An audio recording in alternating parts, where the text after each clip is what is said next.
you have one of the most extraordinary stories of anyone I know. Be sure to tell me the whole story. By all accounts, I was a normal person. Life was great, things were working out well in my favor, and then things took a turn. Early 2023, I began to unravel. This was like very brutal PTSD level of flashbacks. I was remembering and having nightmares of being in the labs, being surrounded with people. I was completely removed from the public school system for multiple years of my life. Shovels mark the start of construction of the new $16 million facility at Baker Victory Services. I was in the gate classroom. I drank the pink drink. It's just that there was a progression of more. And what sort of experiments would they have you do, and what would they test you on? These UAP, UFO, other materials, they're not flown with joysticks. They're flown through the mind. I would lay in a deep meditation, I would have some type of sedative, and shift my consciousness into said object or some vehicle and become it. Pilot it up and down, move it left and right. From what I understand, what they were trying to do is build a brain neural interface that would reproduce the brainwave signals that I was sending out, so then you could boil it back down to someone with a controller. That is wild. The people in the program had this thing. They called it a relic. And sitting at the center of the coffee table, it's a literal crystal orb, but the inside of this orb was alive. Whoa. And as I locked eye contact with it, the inside structure, it adapts and it like changes. Oh my God. And it's almost as if this object, as I'm looking at it, is now looking back at me, right? Consciousness is actually the root of disclosure. It's you, your disclosure, consciousness, awareness, the fact that the world is not as we see it. It's constantly evolving. Like, that's the epitome of disclosure. Ignition sequence start. How is this possible? Nothing too unusual about that. Their existence cannot longer be denied.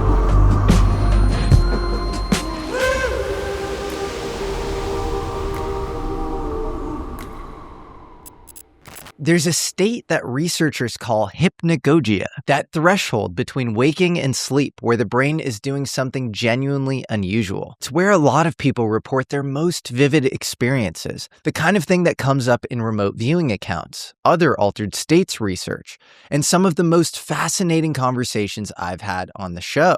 Since moving to Austin, sleep is something I've thought a lot more about, mostly because I don't get a ton of it. Until recently, I was sleeping on a mattress that I've had for the last 10 years, and it was clearly not helping me get the sleep I need. When I finally decided I need to fix that, a friend told me to try Helix, and I'm so glad I did. They actually have a sleep quiz that matches you to the right mattress based on your sleep position, your body type, and whether you sleep hot or cold. I got matched with Helix Midnight with the cooling cover, which I know is going to matter a lot in these very hot Austin summers. While I've loved my Helix mattress for a while now, Helix also recently sent me their Comfort Adjust cooling pillow. I wake up with zero neck stiffness, which for someone sitting in a recording chair for hours is a miracle. Helix Sleep has 20 plus mattresses, free shipping, a 120-night trial, and a limited lifetime warranty. And Helix was recently named one of USA Today's most trusted brands for 2026. Visit helixsleep.com/Jesse Michels, Michels with no A, to take advantage of their 4th of July sale and get 20% off site-wide. And be on the lookout for additional sales on the Helix site. Thank you so much to Helix Sleep for sponsoring this episode. Jordan Jozak, it is an honor to have you. You have one of the most extraordinary stories of anyone I know, and you've turned some very dark things in your childhood and life into a very positive mission and message. And I think you're remarkable, and I'm just honored because I know it's not easy for you to do this and to tell your story, that you are doing this on our show. It means a lot to me. Yeah, thanks so much for having me on, Jesse. This show's been a long time coming, and I'm just as honored to be in the position here to present it with you. The honor is mine. Why don't we back up to 2023? Because you were, by all accounts, a normal and very high-functioning, successful person. Do you want to describe, just like give a snapshot of your life at the time? Yeah, definitely. So 2023, I was a very normal run-of-the-gun person. I was a serial entrepreneur, so I had some successful ventures in business. I worked in the tree care industry. I was working in kind of applied agentic AI in late 2023. It's early for agentic AI. Very early, very early. We were doing some cool things with wildfire prevention and very cool, just like next generation research to help utility companies. Super proud of what I was doing at the time. And yeah, by all accounts, outside looking in, as well as from the inside looking at myself, I was a normal person. Success driven, life was great, things were working out well in my favor. And then, as you know, things took a turn. Things took a turn when I kind of went through some personal struggles, was going through some relationship challenges, was also working in the startup field, so just very high stress. And getting into like late 2022, early 2023, just with some triggering things in normal life, I began to unravel, for lack of a better word, and unravel in a sensation that brought back what I could only describe as childhood memories that I had not previously recollected. I was remembering a life that didn't feel like mine. And it wasn't just like simply, hey, I was remembering something all of a sudden. This was like very brutal PTSD level of flashbacks, throwing myself out of bed with nightmares. After this kind of triggering moment, just where work was boiling up against my relationship changes, all of it came flooding back to where I was remembering things that like I couldn't place in linear time. So I didn't know what was going on. I thought like, hey, did I just draw the crazy straw? Did something happen to me psychologically? So I did what a normal person would do, right? Like went out, sought help, started working with therapists, and began to figure out that what I was recalling was actually dissociated parts of my childhood. Wow. And prior to that, what had you kind of conceived of when it came to your childhood? Did you have this kind of linear, full memory of it? Not at all, but in that same respect, how many people really think about their childhood, right? Like, do you remember your childhood linearly? No, it's funny. I was just recounting like my, elementary school teachers, and it was a struggle, but I was like able to like do it, but it's not something that's top of mind. Exactly. Yeah. And that was my same experience with it too. It's like I thought, to the best of my knowledge, I lived a very normal life. Grew up in a small rural town. Things were just normal for me, for lack of a better word, and graduated high school, went on to be a very success-oriented person, beat cancer at a very young age, at age 20. That's amazing. And then, yeah, just went off. I was just like a hardworking, committed individual, and life was good. And then the memories started, like I said. And these memories weren't typical memories. These weren't even necessarily memories of just what someone would consider like abuse or something that, our brain, from an aspect of protecting us from trauma, would hide. They were simply things that I didn't even have the vernacular to articulate. So I was remembering and having nightmares of being in the labs, being surrounded with people that I learned to recognize and learned to actually remember names. And all of this went on for about a period of about 2 months, where I was having severe PTSD, remembering all these childhood experiences, lab settings, things I didn't have the vocabulary for. And then I eventually just began investigating my own past, because at a certain amount of volume of this, at a certain amount of, wow, I'm a grounded individual, I can journal about this, I'm not making this up, what is this? I began to look into my own past. And what I found was that I was completely removed from the public school system for multiple years of my life. My parents were told a story that was not essentially what happened to me in person. And upon leaving the program that I was admitted into, I lost all memory of those experiences until they resurfaced into 2023. That's remarkable. So you mentioned memories of being in a lab. Now, having pieced together what your childhood actually was, what happened? Yeah, yeah. So basically in 2004, 2005, I was tested by Gifted and Talented Education. People may have heard the GATE or the TAG claims. I was tested with what was the Woodcock Test of Achievement. It's basically like a neuropsychological testing platform. And I was testing incredibly gifted in certain categories. Primarily, there was a huge split between my verbal and nonverbal learning sections. But otherwise, normal kid, right? I was not diagnosed autistic. I was not diagnosed with psychological problems. I was run-of-the-mill, very normal, but highly gifted when it came to some of my applications in academia. That started this runaway process where a team of psychologists, which again, names, records, all of this is documented, but just to leave some anonymity here in hopes that there is some justice later on in life, a team of psychologists began this relationship working with me, actually coming into the school system around 2005 to better understand how my brain worked. In reality, as a young child, this was all around the 4th grade, so I'm about age 9 now, I was being told to not tell anyone about this. I was being told that, I was a very special kid, I had a very special brain, and no one else would understand. So essentially what this started was GATE was this identifier that said, hey, there's something very special that's happening with me. After that happened, a whole bunch of psychologists began a routine of working with me, not from the school system, but coming into the school system. And essentially started this like internal grooming process with me where I would be separated and basically encouraged to keep this a secret as this progression happened. So that carried on for a few years. And if you can imagine, like take yourself back to elementary school, I didn't really know what to make of this. It was just a lot of testing. There wasn't necessarily anything bad happening to me. Would they come to class and just kind of pluck you from class? Or? I would get removed from class. So a phone call would come in, hey, Jordan's got to come down to, so-and-so's office. And that's where I would spend maybe, 6 hours or sometimes the full day. And where did you grow up? Springville, New York. Okay. Yep. Small rural town in Western New York, upstate area.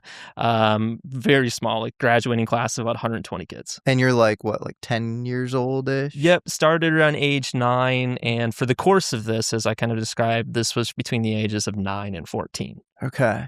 And so when you say, kind of they're saying, Jordan, we want to know how your brain works. And that, you mentioned the word grooming. What exactly are they doing? Yeah. So they were very interested. So a couple things that I can kind of, give some more context on. One, I was testing very highly in these certain categories. 2, I had a very kind of strong ability to visualize. So for example, like at age 9, one of the things that these psychologists were fascinated about was my ability to spell, because I was spelling at like a college level. And for me, I had this ability to where I could just visualize a word, right? So it was just kind of in my mind's eye. I didn't know. I thought every kid did this, right? I could picture a word in my mind and then break apart the letters piece by piece. And as I would tell these psychologists this, they were trying to understand how I was exhibiting some of these behaviors. Like they knew what was happening. They were fascinated by it, right? The ability to visualize was something that was a strong point of the later parts of the program that I progressed into. But at this point, it was just mainly, hey, we want to understand how you're doing some of these things. You're testing very specific. Sit with us, build a relationship with us.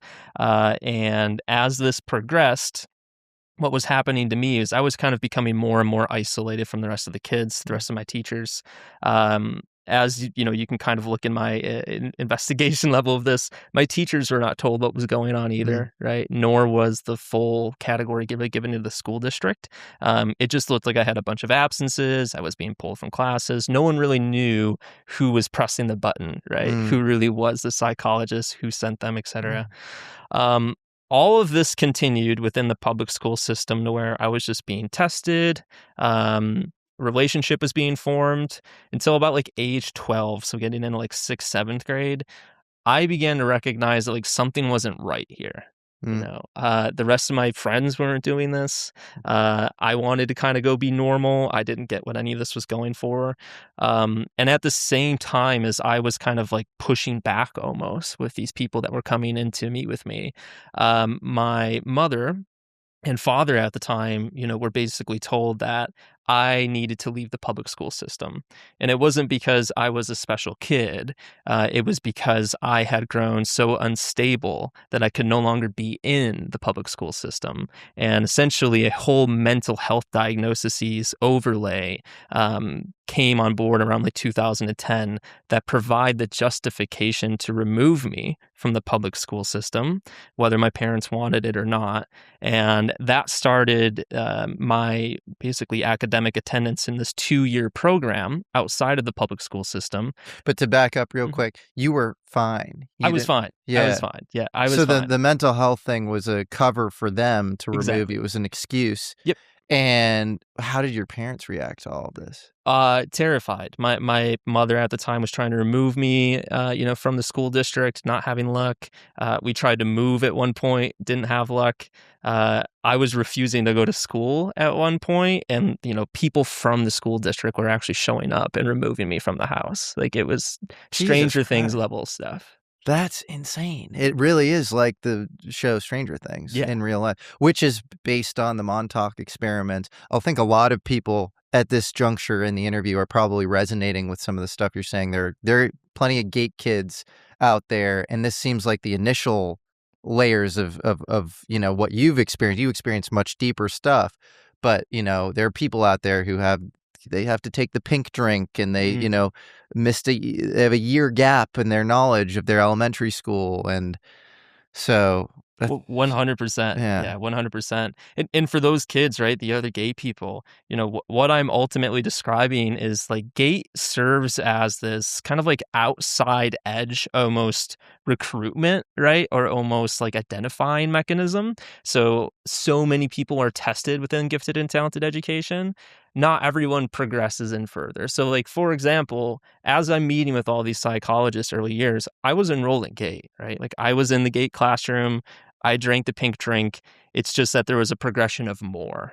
And then getting up to this part of the story in 2008, this was like the public school system and the gate classroom could no longer provide the cover for what they wanted to do experimentation-wise. So to do that, you remove that person from that area. You provide some cover justification on why you're doing that.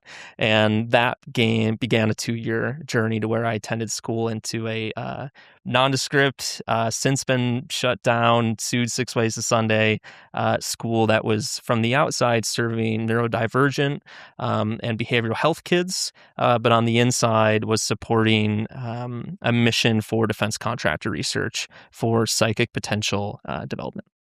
Okay, wild. What's the name of that facility? Yeah. No longer exists now, but at the time it was called Baker Victory Services.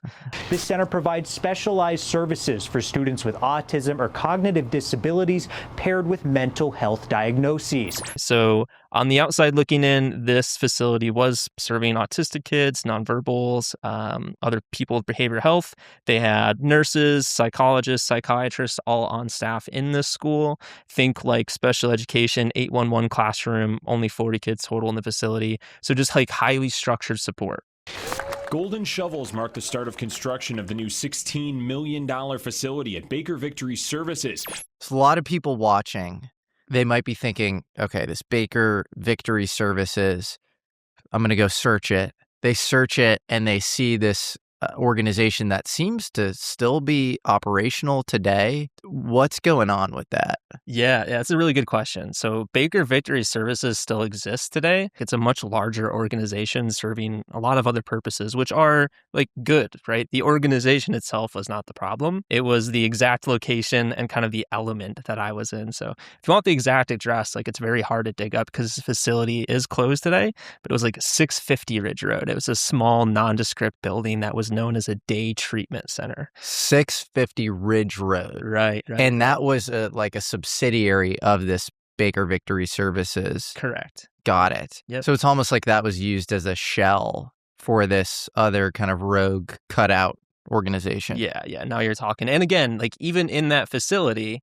legitimate things happening, right? Legitimate treatment happening for kids that needed it.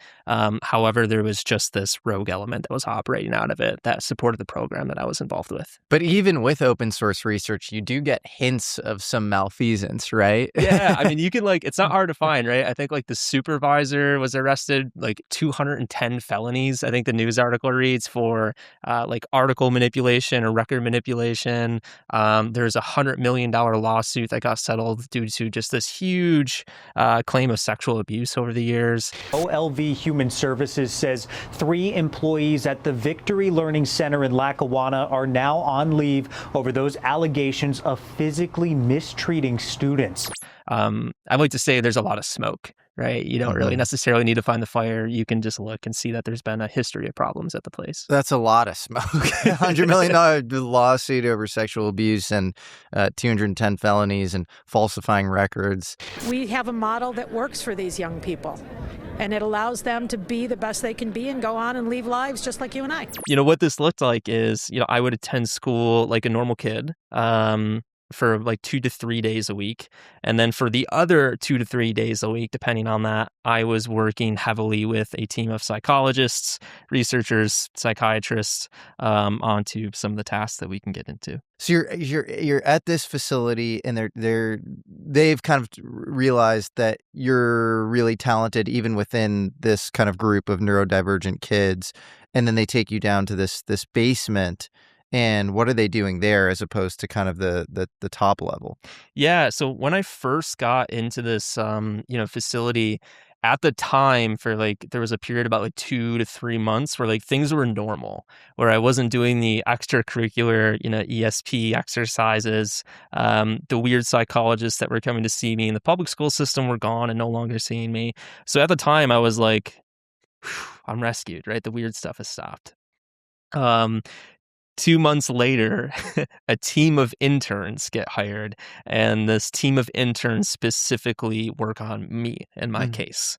And the same process that I described like in the public school system kind of restarts. So new person comes in, positions himself as a psychologist and as a therapist, and begins working with me to better understand my relationship with what we called at the time ESP. And do you remember their names or? Yeah. Without, like I said, I'm very hopeful that, our establishment, our government will do something from an investigation standpoint, if they're willing to really take a stab at this. But let's call it Meg. Meg was my one-on-one trainer / therapist. Okay.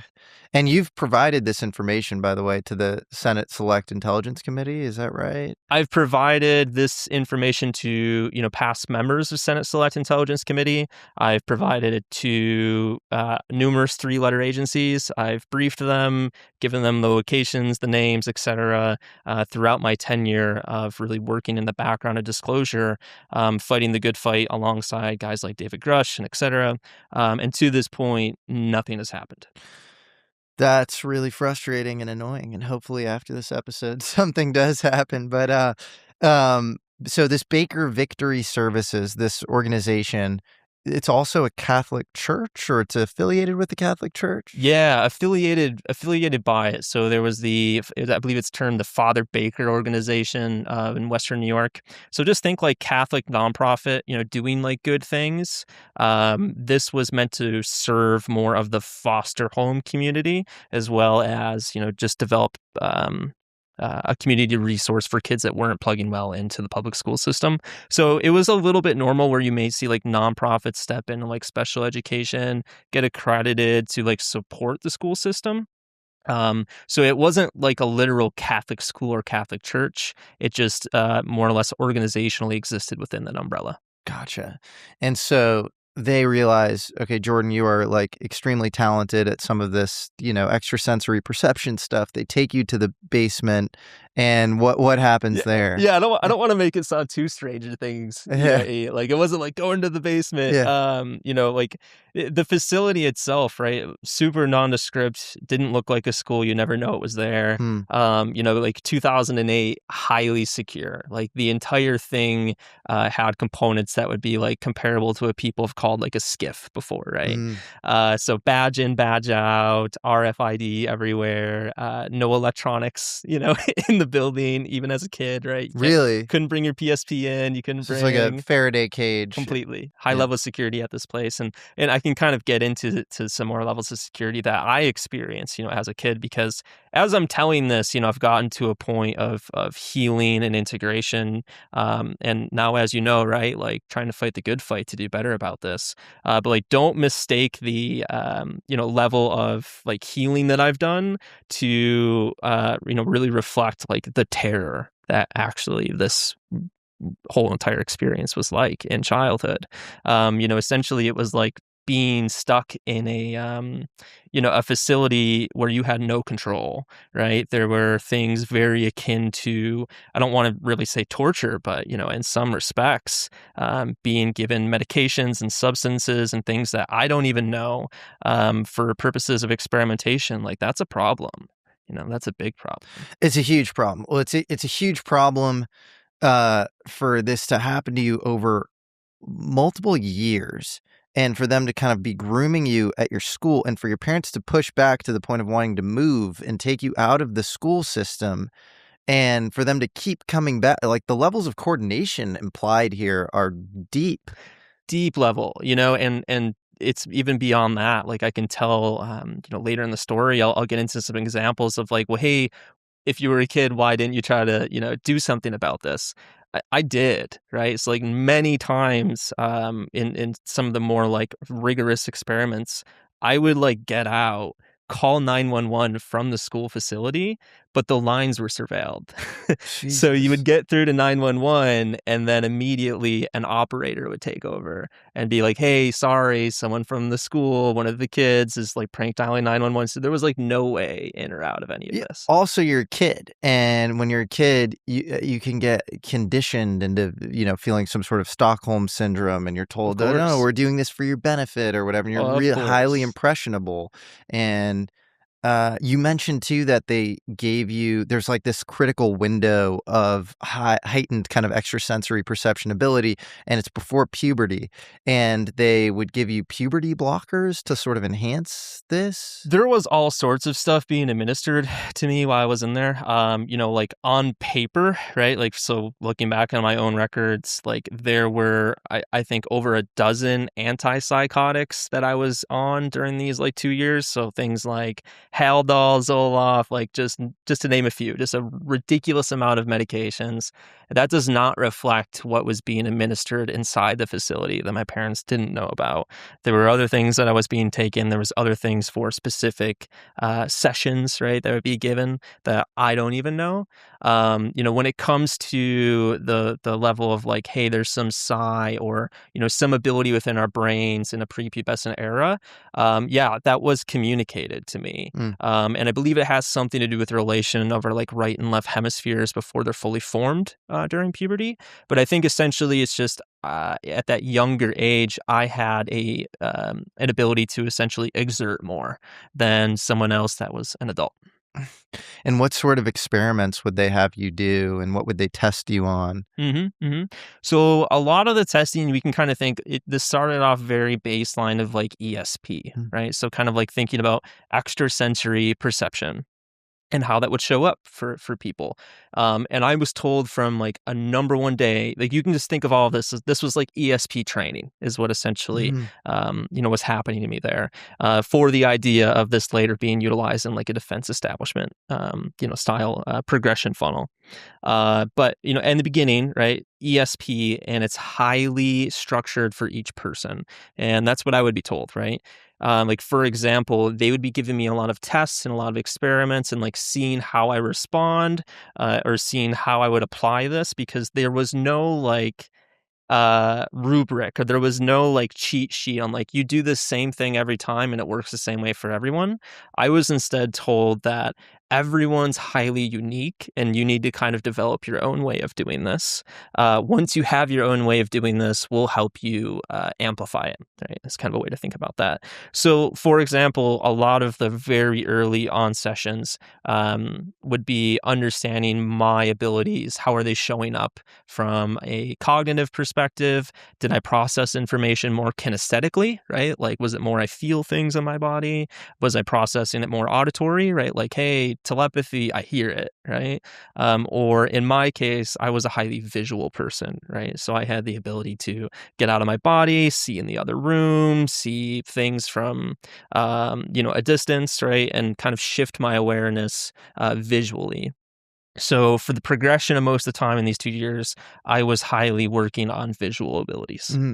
So sort of similar to remote viewing programs or, astral projection or out of body, things like that. 100%. Yeah. So we were doing a lot different stuff than like you'll see from like the Stanford Research Institute or like the Stargate area, where you see a lot of like CRV techniques, right? Like controlled, repeatable, follow a technical process.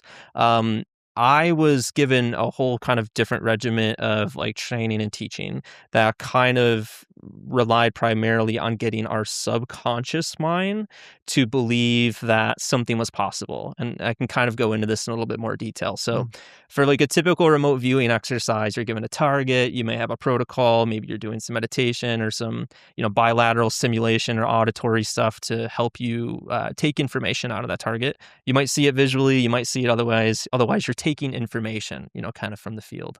In my training, they were more interested with getting me to subconsciously believe that awareness is essentially the substrate of this entire universe. And our awareness can shift into any other piece of awareness in this underlying universe. So what this would mean is like, instead of trying to remote view into a room, or let's say I remote viewed into a hallway, but I was having issues getting through a door.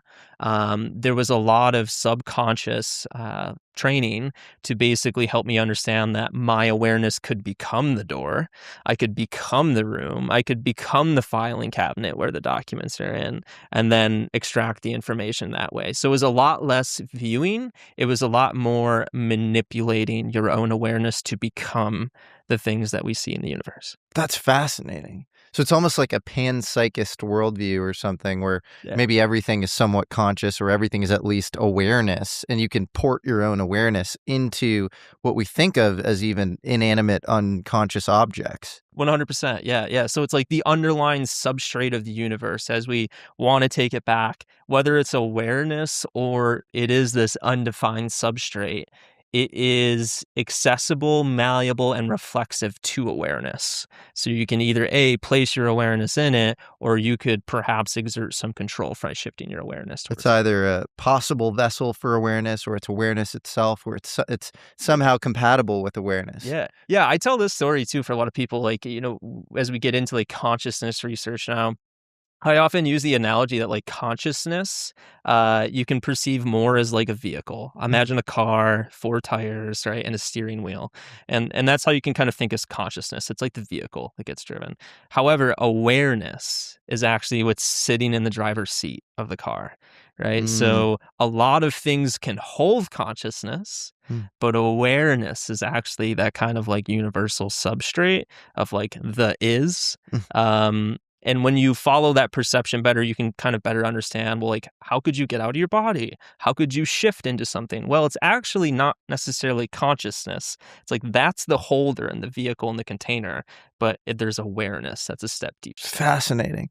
So what sort of specifically they would say, okay, remote view what's in the other room, or would they give you a target like in, we hear about in kind of traditional military remote viewing programs? Yeah, all sorts of different exercises. I would be given targets. A lot of this was like testing, right? So it's like there were in terms of like the regimented aspect, like they did have these exercises kind of mapped out.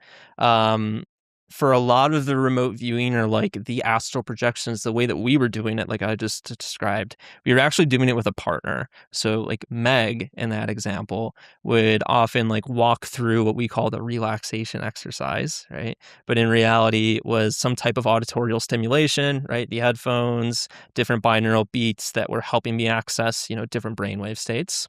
And then, Meg would have essentially kind of like a checklist, right? And this checklist was to get my subconscious mind to relax. This would be like, hey, we're flying a plane. You don't have to worry about flying the plane. All you need to do is tell me what you see, right? So I would be, continuously walked down through a state of consciousness to where, I was outside of my body. And there was like a partner duo team of coaching, giving inputs on like, I need you to go here. What do you see? Right. And then where that actually served a huge benefit is like in traditional remote viewing, right? It's very common for a remote viewer to like get to a certain point and just hit a roadblock and just be like, I can't get through this. But if you have someone else in the experience with you, you can kind of riff on each other, right? So you can think of other out of the box solutions to get your awareness to the target or wherever you're trying to go. So everything that we were doing was highly team based. And for most of those 2 years, right, this was like, they had some outcomes that they already knew, right? And this was kind of tracking my accuracy on how good I could get. Were they using an EEG to map your electrical brain signals? So not for like every remote viewing astral projection signal, but that was a key part of this, development in the program. So, earlier on, the chair, right? I call it the chair, but this was where a lot of my traumatic memories actually like came back in that earlier 22. Like the ones that I really didn't understand would be me in a chair with what I now know is like a neurofeedback EEG headset, but at the time, right, didn't have the language to articulate it, and a screen, right, with my brainwaves being shown. And I would be asked to like cycle through different cognitive applications, like, hey, visualize something, or, try to communicate, with the plant, right? Whatever type of, ESP level thing we were doing. And they were watching my brainwave signals, right? And then I would be asked at certain times to be like, hey, whatever you just did 2 seconds ago, I need you to repeat that. So they were highly interested in theta spikes as well as gamma spikes. And there was some level of neurofeedback being used to like reinforce this. So as I would actually like exert, hey, I visualized in a unique way, well, that produced a gamma spike. They were interested in how can we get that to hold longer. Why do you think theta and gamma were interesting to them? Just deeper levels of like neuron level of like symbiosis. Like for example, like in a gamma spike or when the brain's really operating like at a gamma level, it's almost as if like every neuron's beginning to synchronize and almost fire at the same time. So instead of just having a reduced brainwave state, right, you're having essentially, like, this is where I'm not a neurologist. I'm not a neuroscientist, just to be very clear here. I'm butchering this up just from my own understanding. But basically, I think that there's a high level of amplitude when it comes to ESP level activities when somebody can get into a gamma state.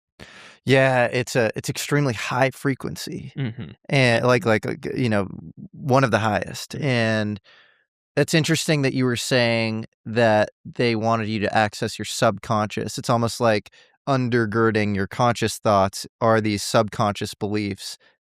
I don't want to interrupt, but no, please. No, just to add on that. So like that's a huge key part of like any type of psychic development. If your subconscious does not believe that whatever you're doing is possible, then your conscious mind will not allow it to be possible. Your subconscious has to believe it, right? It's like belief almost equals reality in this regard.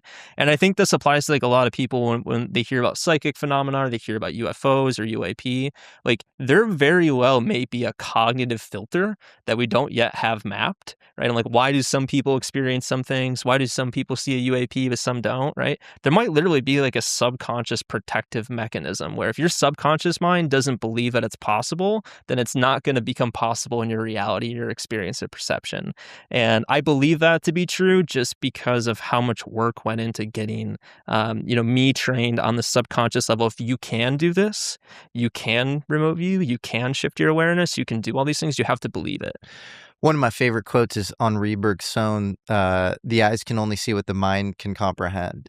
And that's, I think this beautiful and very telling sort of, and they do these tests where it's, did you see the gorilla walking across the room? Like you were counting the amount of dribbles in the video or whatever. And, people don't see the obvious thing because they're not looking for it. So attention is really important. And they even get into the reticular activation system in the brain and why that is.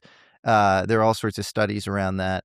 And then hypnosis too. It's like, you can literally, go to a magic show and, somebody will, get you into some sort of hypnotized state on stage, or you could see this in the audience, and you say, hey, you're stuck to the floor. And all of a sudden the person's stuck to the floor. They can't move their arms apart. So the subconscious mind is extremely powerful as far as, how it affects your reality. And yeah, that's interesting. So they're using biofeedback, almost some sort of like Pavlovian conditioning, or you have this partner who's kind of helping you get into these states where you can move around as far as your subconscious more freely, or you can, to put it better, you can actually change your subconscious beliefs, whereas you're not getting that deep in sort of normal conscious awareness. Is that right? Yeah. That's one way to think about it. Ultimately, like the partner, level dynamic of this. One, it was just kind of more useful for the training, but two, right, you had someone else that could provide a secondary perspective, right? And like, just for the viewer, like to imagine this, like I'm in a deep, relaxed, meditative state, right? I'm probably like in a theta wave state. I have some level of binaural beats, right, that are helping me kind of shift my awareness out of body. However, I'm still able to communicate, right? Like through my mouth, right? I'm not like in my body. I'm visualizing, I'm way out here, but the act of talking is still kind of something that I can do, right? And from that, I can still hear, right, the partner that's next to me that can help me maybe understand, here's a way to think outside of the box. So if you get stalled, you're trying to get into a different place, trying to get into a different thing, that partner can give you a secondary perspective that's useful that you can apply back into the experience. So, different perspectives are like, that was the key to all of this. So like this whole different level of like projection and viewing, if you could imagine the way that you viewed whatever you were viewing, right? Whether that be from the third person perspective, or perhaps like I used the example before, if you run into a roadblock, you're trying to see what's on the other side of a door and you can't seemingly find a way to get your awareness there. Well, your awareness can become that door, right? Like that's that idea of, seeing outside the box in a different way. And do you get the sense that they want your skills at this facility because of their functional benefit for specific operations? Or is it more like, let's train Jordan up to be this child super soldier psychic? So as we've like now seen, right, in this, disclosure cycle, the pieces that have been really held back, and for good reason, right? Because here I am, there's massive human rights violations, but what this was serving, what was this? What was I a part of? Well, I was in a, psionic development pipeline for legacy program development. So the idea being is I was not supposed to leave this program, right? This was, hey, for a few years while your brain is in the state that we can make malleable and train before puberty, we can install these things, we can get you highly specialized, whatever your specialty is going to be, and then later on you're going to end up, being sucked into deeper levels of the legacy program, whether that be, UAP and crash retrieval operations, or whether that be, hey, our remote viewing, espionage, or other level of psionic applications. So this was like one of the aspects of that pipeline that would have went on to serve that. What convinces you that this was sort of a feeder for the UFO legacy program? Because I think some people listening might be like, okay, this is psi, this is extrasensory perception. Isn't that wholly separate from, nuts and bolts, UFOs, reverse engineering, that sort of thing? Yeah. Well, they're not. Mainly because I interacted at later stages with this, with what we consider like recovered materials. Other language used from inside the program were actually relics. Make of that what you will. But I've told the story publicly on a piece of technology that I interacted with that I'm happy to kind of tell again here. And the story is about this piece of tech. Yeah. And this is at the same Baker facility. Yes. Yeah. So this was brought in. So this tech, whenever we worked with tech, it never existed in the facility. What would happen is there would be a team that would bring it in, highly specialized, highly structured, never see these people. I wasn't allowed to interact with them, but essentially it'd be like 8 security personnel and a huge box, and then I would be in the room with a team of people watching me, and they were utilizing me essentially in the experience that I'll get to here next, to better understand how something worked, that wouldn't communicate with them, but would actually communicate telepathically to people with certain types of consciousness, and I was one of them. And what we'll find as disclosure continues, or as we already know from people that have spoken out like Jacob Barber and others, is that consciousness is actually the root of disclosure. Consciousness is the root of UAP and UFO phenomena. It's not necessarily a materialistic aspect. It's that there's something far more, whether you want to consider it dimensional or not, that is taking on a materialistic form. But consciousness is the core piece of all of it. So you begin to see the world not necessarily some fixed, static, materialistic universe that we live in. You see it as something that's dynamic, reflexive, and the underlying substrate is not materialistic. It's how we perceive it at our current level of consciousness. So here's another interesting, kind of story that ties into this, because in that program that I worked on, right, we also worked with something called RNGs, right? Or random number generators. And for those that aren't familiar, right, it's many different ways to build RNGs. Some are better than others. I won't get into the details, but just think random number generator, right? We, as in I, would have the ability to influence it with my thoughts. And this was one of the ways that they very early tested, was this person psychically active? Could they have an effect on that field that I'm describing? And even though this is technological, a random number generator, there are examples where I personally, and watched other kids, push them sigmas of multitudes and held for hours, just by using our thoughts. That's amazing. Yeah. So you can standard deviations of changes on these things that are supposed to be tied to random quantum mechanical events. So things like radioactive isotope decay, or, double slit experiment where you'd expect a 50-50 on, the left slit, the right slit. And, that is tied to what's a, binary computer where you have ones and zeros, and what you're saying is you can affect it in a really statistically significant way to get a lot of ones or a lot of zeros. Yeah. It's actually one of the most fun things to teach. That you can actually do this as an individual. You can go find a flash RNG. You can go find an RNG online. We're building an RNG later in our app that we'll kind of get to later in this episode. But you can test your own ability to do this, right? And you can figure out and hone in that own intuitive signal. There's not, again, a one-size-fits-all that works for everyone. Some people are like, wow, I kinesthetically imagine myself vibrating, and then the RNG moves. For someone else, it's, I think of love, right? And then the RNG moves. Everyone has the kind of their own unique signals that seem to affect and have a better relationship with the field around us. But that's one of the most interesting things that I think people, when they begin looking into psi, or they're hearing about past psychic stuff, they want to see, there's no data, there's no nothing. And I'm not going to say that proves some mechanism or some exact connection of why and how. But there's definitely a correlation. There's definitely a correlation. There's actually a ton of data. Yeah. There's a ton of data from the Princeton, parapsychology lab, the PEAR Lab, the Princeton Engineering and Anomalous Research Lab, which was founded by Bob John, who was the dean of the engineering school, who, a lot of whose, plasma propulsion exists today in satellites, was very well respected and studied this stuff for decades, from 78 to 2007 or something. And came out being without a shadow of a doubt, this is real. And he would engage with top-level physicists, and they would say things like, oh, it was a survivorship bias and file drawer, and, you're making this up. And he would say, no, look at the data. and sort of you end up in these sort of infinite loop things where they say, it can't be. And he was like, no, it is. And it's wholly consistent with the, Copenhagen interpretation of quantum mechanics, that the observer collapses away function. It's just that the observer, we have no model now for which, other than the square of the amplitude, which is, the likelihood, the probability that you get a certain eigenstate. We have no mechanistic understanding of which eigenstate, which state in a wave function gets picked. But anyway, I do want to get back to the core, because we left people very excited, I'm sure, about this relic, which was, what did it look like exactly? Yeah. So my first introduction to this was actually not in the facility. Okay.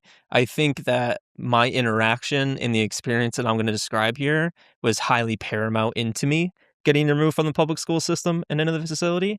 It was almost like a check. But basically, I had, as I described, one of those psychologists, right, that were still coming to see me in the public school system. I was taken out and I was actually brought to his office. Okay, right. And as I walked into his office, right, just think normal, blending in residential neighborhood, run-of-the-mill psychologist. This isn't deep underground military base. It's just super run-of-the-mill. I walk in. I'm being instructed to, go see, go see the doctor. And as I opened the door, the first thing that I noticed is even before I opened the door, in the hallway leading into where the therapy office was, I noticed that there was two people at the end of the hallway that I've never seen before. Plain clothes dressed, just like two big dudes. I'm like, that's weird. And as they open the door and I get brought in, immediately there's my doctor, the psychologist, a woman that I've never seen before, glasses, business professional dressed, skirt, wearing, has a clipboard, and she's sitting down next to them, on a couch together. And is this before or after the Baker Victory Services facility? This is 3 months before I got put into Baker Victory. Okay, got it. This is 3 months. Okay. And this is just run of the mill. I get pulled out of the psychologist, get pulled out of the school system, going to see the psychologist, get brought in the office. This happens. Okay. There's people in the hallway I've never seen before. There's my psychologist, and then there's also this female, right? Clipboard, will not make eye contact with me, weirdly enough, won't even acknowledge my existence. And I felt that was super odd. And then there's a few other just big males, again, plain clothed in the room, looking out the windows in this office. In the center, think table, maybe combined size if you put these together. There's a table, so couch, table, people over here. I'm asked to kind of go take a seat next to this table. There's what in my young mind I would call a blanket, right, over an object that I can't make out over this coffee table. Looking backwards now, the blanket was like some type of Faraday shielding, right? Some type of electromagnetic shielding or something. But my psychologist, who I knew, right, begins talking to me. None of the other people in the room will talk to me. The female won't. No one's. This is what was just very eerie for me at the time. But the psychologist is like, "Hi, Jordan. Hey, we have something really special for you today. You don't have to do anything. We just want you to tell us what you think of something, right? We're going to show it to you. Again, you don't have to do anything. Just tell me what you think about it, right?" And I'm already traumatized, nervous. What's happening? Okay, this again. So some, I think it was the female. She pulls the blanket or the Faraday shielding off from the coffee table. And sitting at the center of the coffee table on a pedestal, right, that a 3-pronged pedestal, is what I would describe as think of a wizard's orb. Quite seriously, little bit smaller than a basketball, has a defined shell, clear looking like wizard's ball, right? Now, here's what's unique about this, okay? It has a defined shell. It's a literal crystal orb. But the inside of this orb, for lack of a better word, was alive. So it had a structure that, if you could imagine almost if you were to imagine Jupiter in your mind, and Jupiter's swirling atmosphere, imagine that inside this sphere, but highly white, highly crystallized, highly almost you're looking into a VVS diamond. It's fractalized, it's swirling, and it's emitting its own light source. Right, so there's this, it's fixed, defined shell, crystal orb, crystal sphere. There's this inside structure that I can only really attribute to it is alive. It is alive. How big is it? A little bit smaller than a basketball. A little bit smaller than a basketball. So maybe take a quarter off of your globe on that side. And what color? Think like white diamond. Okay. The color was really hard on this because it was almost like, think of your studio lights almost, actually. It was like this fractalized light. Inside of it and outside of it, there wasn't really like a color. It was just this white pure light. And it's emitting light out of it, right? What's interesting, the first thing that I notice is the psychologist goes like, hey, we want you don't have to do anything, just tell me what you think about it. And I look at it, right? So I actually take my two eyes and I lock eye contact with this thing. And as I locked eye contact with it, the inside structure that I described, right, that was like fractalized, like Jupiter's atmosphere kind of swirling, it adapts and it like changes. And it's almost as if this object, as I'm looking at it, is now looking back at me, right? So that is the first thing that I noticed. This happens within like 2 seconds. And when that happens, I actually become like really scared because I also begin feeling this somatic sensation. I felt it very much like literally in my brain, where I almost felt like this thing was coming into me, and it made me like terrified. I didn't ever feel that sensation. It wasn't telepathy. It was like, hey, this thing is almost linking with you, is the way that I actually felt. And I was just like highly terrified of it. I noticed that as I moved my eyes back and forth, right, this inside structure was actually like mirroring my eye movement. And that lasted for 30 seconds, and the blanket was put back over the thing. And the psychologist, his words to me were like, wow, you did great. You did great. You did great. You don't have to do anything. It picks who it likes. And I think it likes you. Whoa. Yeah. That is wild. And that was the start of my relationship with Sylvia. They named the orb Sylvia? It was her name. Yeah, it was her name. And I mean that mainly because as I later, this started this relationship to where essentially the people in the program had this thing. I don't know where it came from. I don't know where this crystal orb came from. It was never told to me. The sentient consciousness, as I'll get into and expand as I interact with this, never told me where it was from. It wasn't like, oh, we found this from a spacecraft or we dug this up over anywhere. I will note that the people within the program, the people that were actually shepherding this thing around, didn't call it tech. They called it a relic. Called it a relic. Yeah. And they said its name is Sylvia, or did it transmit its name to you? So that was my first time interacting with it like locally, right? So it was in the room with me. I had this really quick, like 30-second make eye contact. It looks at me. I could feel it, right? But like that was it. That was it. Now fast forward, right? 3 months later, now I'm back in this facility. I have this trainer, Meg, right? As we're exploring ESP, she brings up like, hey, I heard you met Sylvia, right? And like, can you recall that experience? And I was brought into like another relaxation exercise. She says, I heard you met Sylvia. Mm-hmm.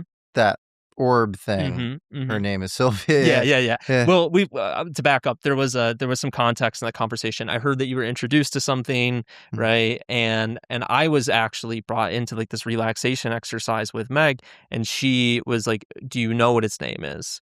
And as I'm in this relaxation exercise, I could take myself out of body and I almost like make contact. So it's like as if once I was physically linked with this, like device, relic, whatever you want to call it, it was like it developed like a tunnel or a pathway to where like I could communicate with it back. And this began a longer process throughout the program to where they wanted to better understand this thing. So that first example with Meg, I saw it once, different psychologist's office. Now I'm back here in this whole programmatic environment. I was actually asked, what do you think its name is? And I could like take myself into this astral environment, feel the same energy from it. And it would show up to me visually like this very silver fractalizing type energy. And in one of the experiences, it was telling me that his name was Sylvia. So later on, it was brought back in, and I was essentially like this in-between process to better understand what they couldn't understand about it, right? So it didn't telepathically link with anyone else. It wouldn't talk to anyone else. They didn't know what this thing was basically my understanding. So I would be given tasks on like, hey, we need you to go talk to Sylvia, and we need you to come back with like a schematic. We want you to draw how it works, or we want you to give us a blueprint on how it works. We need you to ask it these things. We need you to go back and forth. Do you remember anything that it transmitted to you? Yeah. So here's the really interesting things with it, right? So here's this Crystal Orb device, fractal, right? It was sentient and conscious and felt alive. It didn't communicate through mouth, it communicated telepathically. As it would communicate telepathically, the first and foremost, like the most interesting thing is that it was feminine, right? So it wasn't like, this is just an interesting dynamic. Like it had, like from an auditory sensation, it had more of a female's voice. It would describe and introduce itself to me as more feminine. And I think this is like really interesting as we begin thinking about like deep dimensionality and like metaphysics and how gender perhaps like scales throughout dimensions. I don't think it goes away, right? I think like here, this third dimension, human experience, it's like, yeah, you're male or female, right? And fixed, or, you know, some fluidity in between that. But perhaps as you scale up outside of a body, or you're like a ascended consciousness, or you whatever Sylvia is, it's that gender was more of a spectrum. It wasn't like this fixed thing. And that would be something that was communicated to me. Also, it was essentially told to me in one of the earlier sessions that Sylvia represented more of this thing that we would equate to like a human thought form. And in the deepest communication session that I had with it, it was being shown to me that like Sylvia was human thoughts. Almost we as humans, everything we create, everything we think, everything we're consciously experiencing takes on some form somewhere else. And this energy or this thing is actually very connected to our own thoughts, right? So it's like as we imagine things, maybe they become real, right? It was kind of like the lesson in all of this. And then from that point forward, everything that the program staff are trying to get out of it, like how does it work? Jordan, draw schematics of it. It didn't want to work with them. So it would be like they would bring it in, I would go in with a session, nothing would really happen, and they would just get upset with me, like go back and try again, right? And that was really, from what I understand, a lot of the stuff that I interacted with was like, hey, they were trying to figure it out. Do you think it was good, evil? Did you have any context on how they acquired it? No idea how they acquired it. It itself, this is also like very interesting, right? Like, well, hey, like why would this, whatever it is, interdimensional, different sentient life thing, like why would it let this happen to you? It was 100% neutral. It was the epitome of like neutrality. Like it did not take sides. It didn't like, it was just so neutral. Is what was interesting. So, which I would think, like, again, as you almost ascend up in like awareness levels, you have to become non-dualistic. You have to become neutral. So it was like, yeah, was this bad? Well, it looks bad, right, in that moment, but it's who defines what's good, bad, and evil, right? Like, there is no fixed state in duality. That is fascinating. Do you still feel somewhat entangled with this object? I don't. It's been interesting because I'm curious, right? Like I'm curious, is it still kicking around some defense contractors, like bunker, but I don't know. Yeah. Have you ever heard of anything like it? No, I've never. The best comparison also I can kind of give you, which is interesting, is what is it? The Salvatore Del Mundi Da Vinci's painting of Christ, right? If you're familiar with that, in that photo, Christ is like holding this crystallized orb, right? I believe it's in his left or his right hand. It was very similar, like that size, right? And again, more fractalized. But I always find that interesting, and because of the language that was being used as relic. Like, perhaps this isn't something from, NHI or something that crashed here. Like, maybe these things have been here a long time, which also ties into thousands of years of esoteric tradition, esoteric wisdom, right? Like, we are kind of talking about, for those that may not be familiar with this, I worked very closely, leading up to Skywatcher with Ross Coulthart. And Ross Coulthart has reported about this experience at Esalen Institute in California last year, Big Sur, or 2024 rather, where I led a exercise. We shared people the same protocols that I was taught in childhood of how to make contact with NHI, right? And we did. It was incredible. We had plasma orbs. We had essentially these blue orbs that came in, I think, 50 yards of people, like out of the ocean, up through the air. It was amazing. It was the most incredible thing. And then also, like, let's think about a moment, like what the shamans have been talking about for 2000s of years. Think about like Native American indigenous, elders, right? Who have been communicating with like blue light, for thousands of years. Like all of the parallels are actually beginning to come together here. So it's not that this is some necessarily, in my opinion or my worldview, some extraterrestrial or some very outside the self level of phenomena. It's that like all of this is just different slices of the same pie, and consciousness and awareness is the core of it.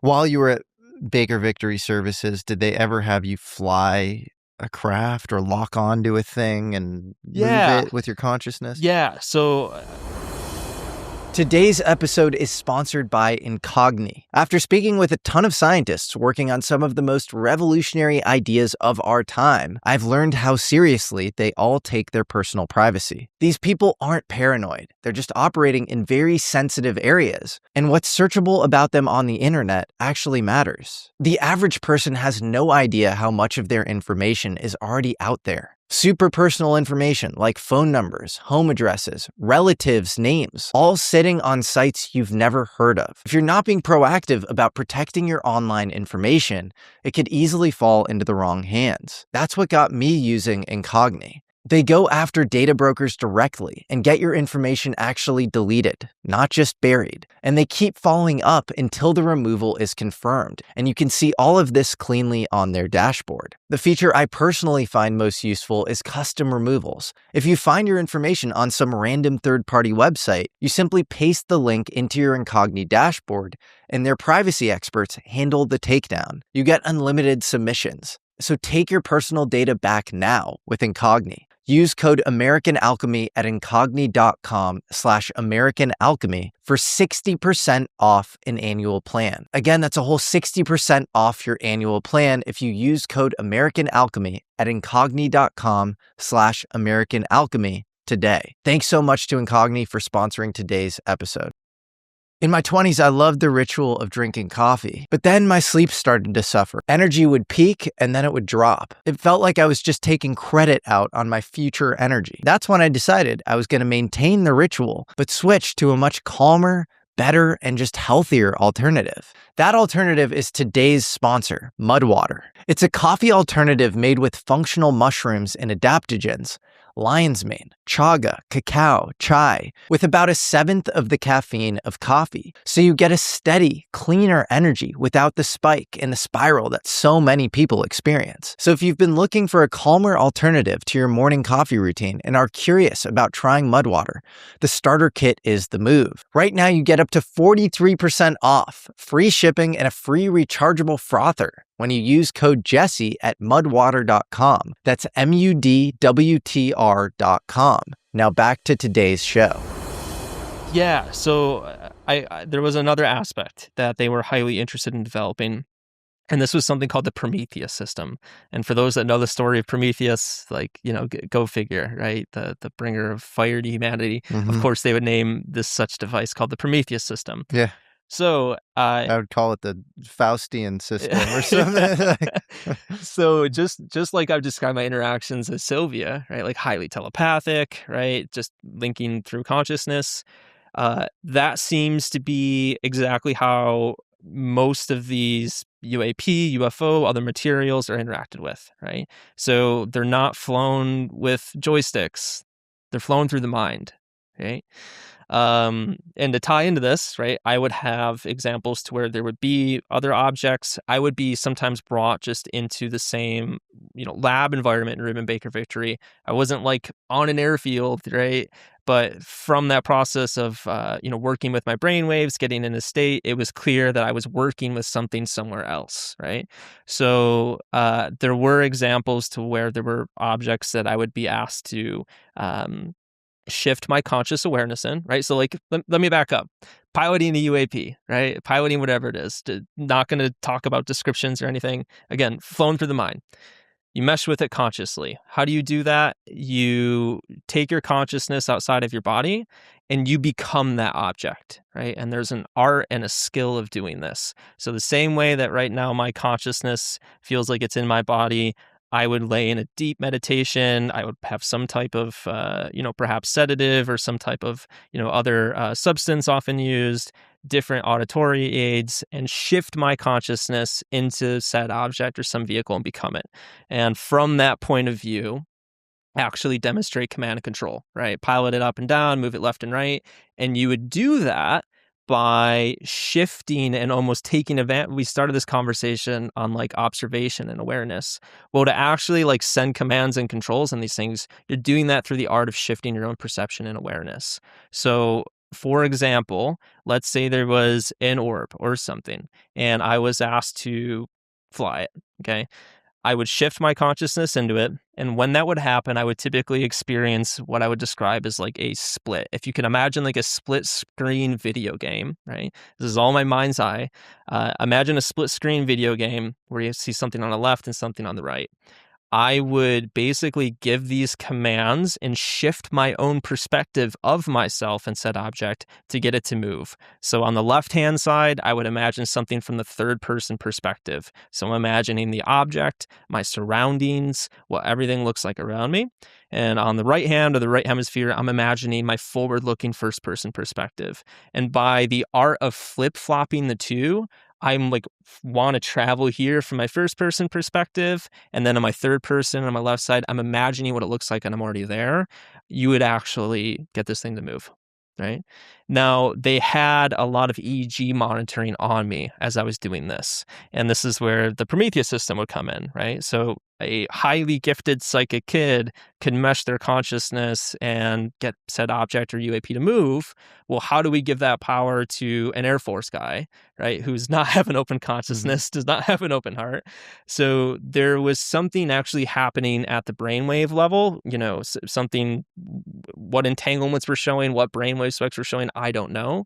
But from what I understand, what they were trying to do is build a brain neural interface, right? So watching my brainwaves as I interacted with this thing, and then creating a mechanistic machine, an interface that would reproduce the brainwave signals that I was sending out. So then you could boil it back down to someone with a controller, right? So now that they have a controller, I can't do this thing myself, but as I push up, it's sending the brainwave that we know Jordan, communicated and move up. That is wild. It's a lot quickly.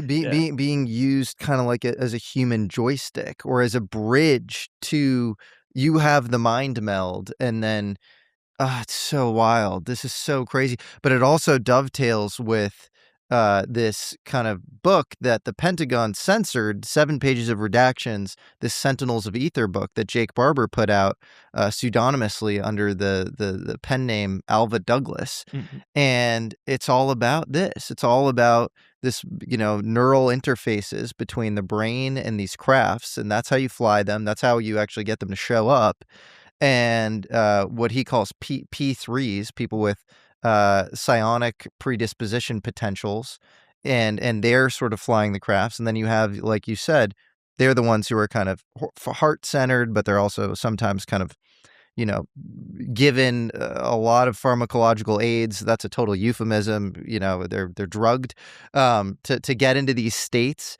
And then you have people from the Air Force, just ordinary people, using these people to fly the objects. It's really crazy. Yeah, it sounds incredibly sci-fi, but like that's the reality of it. That's so wild. And so do you know what you're locking onto? Do you know what the objects are that you're locking onto when you're sitting in this chair? What happens? So I don't know. How would I say this? I don't know how to answer that like specifically. What I can tell you is like there were different objects. Okay. So like just like in the Skywatcher environment, right? Like we were seeing different classes of UAP, Yes. right? To my understanding, the military industrial complex has multiple classes of UAP, right? Some may be the manta ray styles, some may be the triangle, some may be this, and every person, right, almost on a consciousness level signal, would perhaps mate up or not mate up with some of them. So it was like I might work very well with object A, but I can't work with object B or C. And in my localized like testing and experience, like again, this was like 2 years of highly standardized like preparation to get me to a point where I would have been doing that full time, right? But again, it didn't happen in my life story, thank God. So in my experiences, they were highly limited. It was just like I got the muscle memory, they got to see that I could do it, but it wasn't like I was doing this every day. It wasn't like, hey, go take the UAP and run a mission or something like that. Yeah. It's just I had enough times where I ran through the process to be able to articulate it back here today. And for context, just for the audience, you mentioned Skywatcher. I've done a show with James Fowler, Jake Barber, who also kind of, Ross Coulthard originally introduced his story to the world. He worked for a contractor that was probably Northrop Grumman. That's through my own and other people's open source research. That's not his own admission. He said you could probably guess. So I want to make that clear. But he basically said that he retrieved a couple of crafts. One was an 8-gon shaped. It had 8 different sides. And the other was an egg-shaped craft. And he was this helicopter pilot who went through the Air Force combat control pipeline and was then sheep dipped or erased basically from the Special Forces, traditional pipeline, and turned into kind of this ghost who was doing extremely sensitive missions for nuclear emergency support and with high value targets and that sort of thing. And that involved UFO crash retrievals. After he came out, he started this organization called Skywatcher, and you were a part of this. And this involved essentially getting people with these psionic predisposition potentials to call in craft, and then also calling in the craft with these sort of machine-based systems. Is that right? Yeah. So here to give a little bit more context here too, to kind of wrap this up for people. All of these were experiences in childhood for me, right? Mm-hmm. And like we started this to like show out. I had no memory of this for a lot of years. So like 2023, things completely burned down, right? I'm having memories of this. Good luck, right? Who do you call? Hey, I think I was a part of this compartmentalized program, right? There's no resource for you. So I just did my best to, find ways to psychologically get myself better without, getting labeled schizophrenic, right? Without going off the deep end and without killing myself. I had a suicide attempt, to be completely honest with you, in January 23, because I cannot speak to the level of disparity of like, wow, you wake up in a matter of 2 months and remember an entire childhood that you once forgotten. You have records, describing a life that you don't remember. Like it feels very Jason Bourne-y, but instead you're the main character in Stranger Things. Dude, I can only imagine. And I'm so grateful that you're here and you're so good. You have, you're on such a good wavelength and you have such a good trajectory. And I don't know how you integrate that amount of traumatic past experience in such a short period of time, especially when it comes up unprovoked. It's not like you were attempting to I wasn't do in some the UFOs, search right? of like what's causing my maladies. Oh, I'm gonna, it's just it's sort of you were a high stress environment with startups and you had a relationship, end, and then damn man. Yeah, like again, completely guided on this path, as we talk about NHI and everything, like all of this has really just brought me closer, to my own, idea and version and relationship with God, to see all these moments where it's like, wow, it didn't quite make it. But again, to be in a situation today to be able to articulate this and actually push the needle forward for humanity, right? Not for the military, not for the industrial complex, actually like putting the power back in our own hands, like, yeah, that's worth living for. That's a beautiful thing. It's amazing. And you should be proud of yourself. And so this happens in 23. Yeah, go for it. What were you gonna say? Yeah. So this happens in 23, and it starts a long-term healing process. Met some amazing people, built some trust along the way, but just like highly independent trance journaling, highly, basically ways to deal with this trauma. And I started just investigating my own past, right? Like, where did this happen? Who are these people? How did this all essentially happen to me? And that got to getting into like 2024. And as people know, right, at this time, David Grush had stepped out, reported to Congress. And I was essentially looking at like, well, here's the missing piece, right? Like, I experienced it and lived it. And in 2024, after going through just a lot of healing, getting all of the supporting records, evidence, everything to kind of just support the credibility of my case, I made contact with Ross Coulthart. And flew down to DC, met with Ross, did followed the same footsteps as many others, right? Did the whole testimony. And it was at that point that Ross introduced me to Jacob Barber. So this was before Jacob Barber had went public. I met him, I think it was like June of 24 or something along those lines. But yeah, I was developing a relationship with Ross. He was highly, highly supportive and introduced me to Jake. And he said like, hey, here's this guy I've been working with behind the scenes. And at that point, Jake was the first individual that knew what I was talking about, that I had like truly encountered, because I worked up many channels before this. I was, trying to talk to state police departments, this. I was talking to other people, ex-agency people. And it like really speaks to the level of compartmentalization that like aspects of the legacy program have. It's like, it's a far smaller club than most people think. Far smaller club. But I finally made contact with Jake, and hearing from Jake, essentially he experienced many similarities. I think just by latitude of being involved in the operations that he was involved with, he was familiar with what I went through, in childhood. And he was also gifted in talented education. He was a gate kid. I think his family's highly there's a lot there. I was in the GATE program as a kid. GATE program is a program, it's an acronym for Gifted and Talented Education, and that allowed me to do a lot of things. I excelled in art and music, actually, and the sciences. Had entered a science contest and won a state science fair based on a project I had done. I won't go into too many details. He can tell his own story, but yeah, there's some similarities, I think in many of the GATE people's stories. But I met Jake, and Jake introduced me to the Skywatcher cohort, James Fowler, Alex at the time. And, what really struck me was, I was in this situation of like, I'm not really a whistleblower, right? But like I'm attempting to try to do right? I'm trying to find the right people to get an investigation open. And, then you meet these wonderful guys at the top, right? Like pinnacle of special operations community, who are like, yeah, we've been doing this for years. Right. And that was really what I think a lot of people missed from the Skywatcher, story, was they looked at it very surface level. But like also there's just a lot of very credible people who have been trying to fight the good fight and get information out. So I elected to kind of join the team and lead the psionic operations piece of really with the principle of if our government is not going to disclose, perhaps we can create the conditions necessary, document that, and, bring that to science and bring that to, the world. So we don't need our governments, right? Had an amazing time with them. Great people. Worked with some of the best operators that I've ever worked with in my life. But I've actually left the Skywatcher team last July.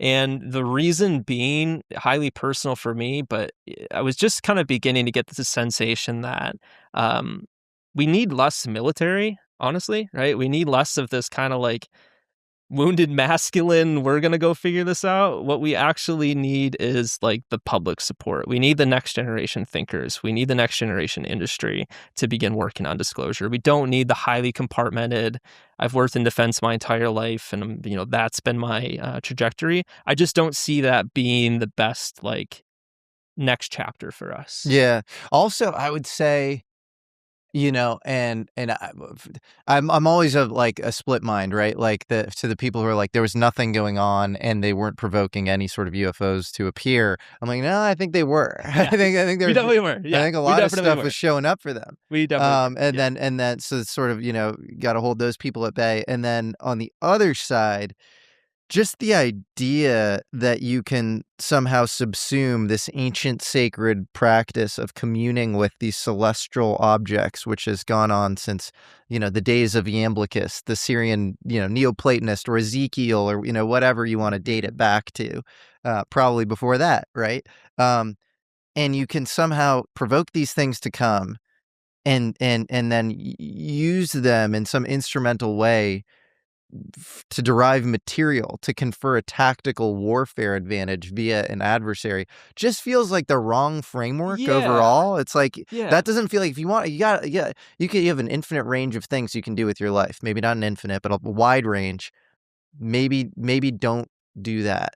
Yeah. Like so for example, like from the psionic, you know, portion of this, and I lead these experiences for people who want to go interact, right?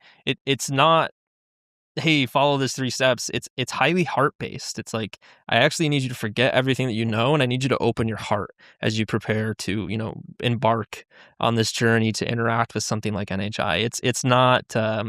It's not mechanistic. It doesn't fit the military, you know, box very well, right? So I totally agree with you. And I think, again, it's just there's truth and there's data and there's things on both sides of the table. You know, like a very interesting, you know, perspective without going into too much detail that I can share here is like from the Skywatcher cohort, right? Like the psionic operations, right? Like when the psychics were going out, when we were setting up and running a session and actually trying to elicit UAP, right? We were not successful 100% of the time at eliciting a response, right? However, every time we did elicit a response, the phenomena was highly benign. Right? Like it was very neutral. It wasn't angry. It was just kind of like floating through, checking out, maybe even exhibiting some like loving behavior, right? Like actually investigating. On the, you know, mechanistic dog whistle side of the things, right? It's my understanding like that was producing a result, you know, nearly 100% of the time, but it would often produce a result that was aggressive. Right? Like as you saw in like episode 2, right? Like flying up to the trailer, like getting highly aggressive, probing our responses, right? So like that kind of like points to me that what we put out is also what we're going to get back. It's like a mirror. Yeah. That's so interesting. So highly supportive of, again, of like, this is why the military should not be leading this conversation. Right? James Fowler on my show is a really fascinating interview. He was talking about, you know, somebody was going to use directed energy or whatever. He said he made it clear that Skywatcher itself didn't use directed energy, but somebody was going to at one point against one of these like hostile, it's like the jellyfish UFOs, UAP, which seemed to be particularly aggressive. And it just shut down the directed energy before it even went out. Yeah. And so it's like... I don't subscribe that the jellyfish are actually like hostile. I think that they're almost like an immune response. Like you see that class when you're actually putting out something that's probably not in the best interest of the field. It's just your own BS. Right. Excavated in some sort of outer form. Right. Interesting. Yeah. So again, with like reality, the phenomenon reflecting back to us, that's why it's the more that you try to take this lockdown, materialistic, like militaristic approach, I think that's what you're going to get back. And because, and this is the really messed up part, and I don't even know how to talk about this, but they use electromagnetic pulse weaponry against these things, and then so they're covered with plasma, and then they sort of become inert, and then they come down. Is that right? Like, yeah, like I'll be honest with you. The way that I understand this, again, not Skywatchers, right? But the way that I understand legacy UAP crash retrieval operations to work, many different styles, right? One style is, let's say they're using psionics, okay? You're going to take psionics, highly developed psychic aptitude. They're going to go set up in the desert. They're going to run their protocols and processes, which are probably highly formulated on love, right? And they're probably going to do that in an environment where there's directed energy weapons all around. So you're almost creating this like honeypot of like, hey, we love you. Come see us. We want to interact with you. And then let's say that thing interacts. All of a sudden, they're hit with a directed energy weapon, materialized, and like, yeah, then it's recovered. So the real sad part of this, where like Ross Coulthart, I think, talked about this a little bit already, like Area 52, is that how everything happens? No, but I do have awareness that, yeah, like many crash retrieval operations have like operated that way. And then in the book, Sentinels of Ether, that Jake put out, it's like, so they recover material, and then there's a mental interface as far as the reverse engineered craft as well. Like getting that to fly requires the psionic assets to lock in again on the ground, and then it gets those to fly. Mm-hmm. Mm-hmm. Yeah, the world gets very abstract and like very complex at that point. Are you high confidence in that part, or just like the ability for the thing to show up? Or I'm high confidence in the fact that crash retrieval operations have shot many things with directed energy weapons. Jesus Christ. And if your consciousness is locked in as the psionic asset to the craft, and that craft is getting shot, that must be a traumatic feeling. Yeah. Yeah, so I experienced this. I won't go into details like when, where, or anything like that, but at one point in my own personal history, right, I experienced this. I was interacting with the phenomena. My consciousness was co-creating, co-piloting, and whatever kind of, manifestation of the phenomena that was showing up, right? And halfway through the process, as I was like communicating with other people, kind of demonstrating this, I felt something go wrong that I've never felt before. The way that I could kind of explain it is it felt as if my body was actually turning to stone. Didn't feel like I was getting electrocuted. It felt as if the thing that I was connected to consciously, as well as my body, was immediately turning into stone. And there was like an emergency I felt to get my consciousness out of this thing and back to my body, because it felt like if I stayed, that the conduit, right, this like unseen consciousness connection was going to be like severed. And there was almost a ability for me to get stuck in this thing, right, if I didn't return back to my body. And from what I understand, the area that I was running that exercise in happened to have directed energy weapons, naturally near it. So chances are something got brought in, detected on radar, and like naturally it's looked at as an adversarial threat. So yeah, I'm very grateful to be alive and unscathed from that experience. But like, yeah, there's did you experience any sort of physiological damage from that, or no, not gonna. I mean, pain, but no, not that I'm aware of. Like, what if you were to characterize that pain? Was it like a soul pain, or was it a physical pain? Physical, soul. Again, imagine your body turned into stone is the best comparison I could give you.